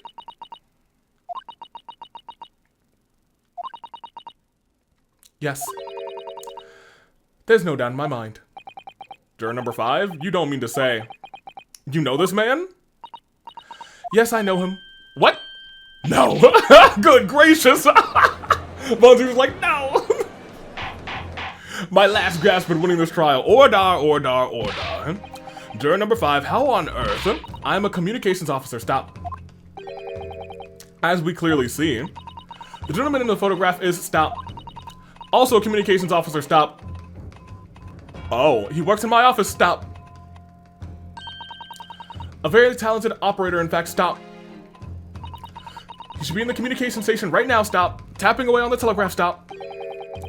That doesn't seem right somehow. I can't put my finger on why, but it doesn't feel right. I suppose we all imagine the accomplice would be some sort of hardened criminal. It's a bit unexpected to find out that he has a respectable job by day, whatever he gets up to at night. Yeah, I suppose that's it. I suppose that's why I felt something was wrong. If the gentleman is at London's communication station, we should be able to subpoena him within the hour. Lord Van Zieks, if you please. Yes, my lord. Make the necessary arrangements with all haste. As your lordship bids. The court will recess for 1 hour. When new witness arrives, we shall reconvene to hear the gentleman's testimony. Inspector Gregson? Yes, my lord. I'd like to hear from you specifically about the events at the pawnbrokery in the day in question. Come to my chambers during the recess. Yes, sir, lord. Very well. Court is adjourned until 1:40 p.m. Okay, we got a little break ski. And defining little break ski, I am going to take a break ski here. Oh, we're at a good to be continued though, so I guess there's probably a good chunk of this case left. I probably will end then. Will I end? I really wish I knew how much was left. I'm going to tentatively end now. This has gone on for, oh, this is like, This is going to be a little long, so I'm going to end it now. But I will probably actually play myself tomorrow. So, you know, sometimes we skip a Tuesday for this series. Expect one next Tuesday. Cause I'm kind of invested to see how this all plays out. Anywho, even though I can kind of feel like I know how this is gonna play out, we actually get to come back in here, which is nice. Hey, Gina, let me talk to you. Your boy is cooking. No, don't save this. We'll come back to, where we just saved. Yes, I want to return.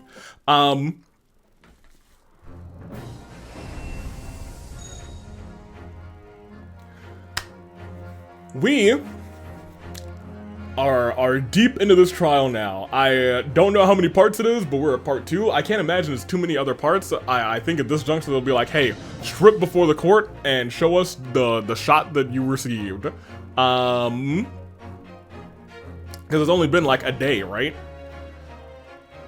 Phew. So my only issue is that if this game wants to go on for longer, I could see a couple of options of him not being shot. And I think the one option just would be he has a twin brother. Because I do believe this Egbert Benedict might be a part of this green family. You know what I mean? Like Olive Green or whatever her name was. That's just pure conjecture though. He either has a wound or he has a twin, is where I am at this point. That being said, now that we know that he's a communications expert, I am now pretty sure that this music box disc is how they're passing along Britain's secrets to potential enemies. That is where I think this completely ends and just starts to unfold into, man, we're getting deep. But for right now, I am taking off. Toodaloo Flight Crew, thank you for watching.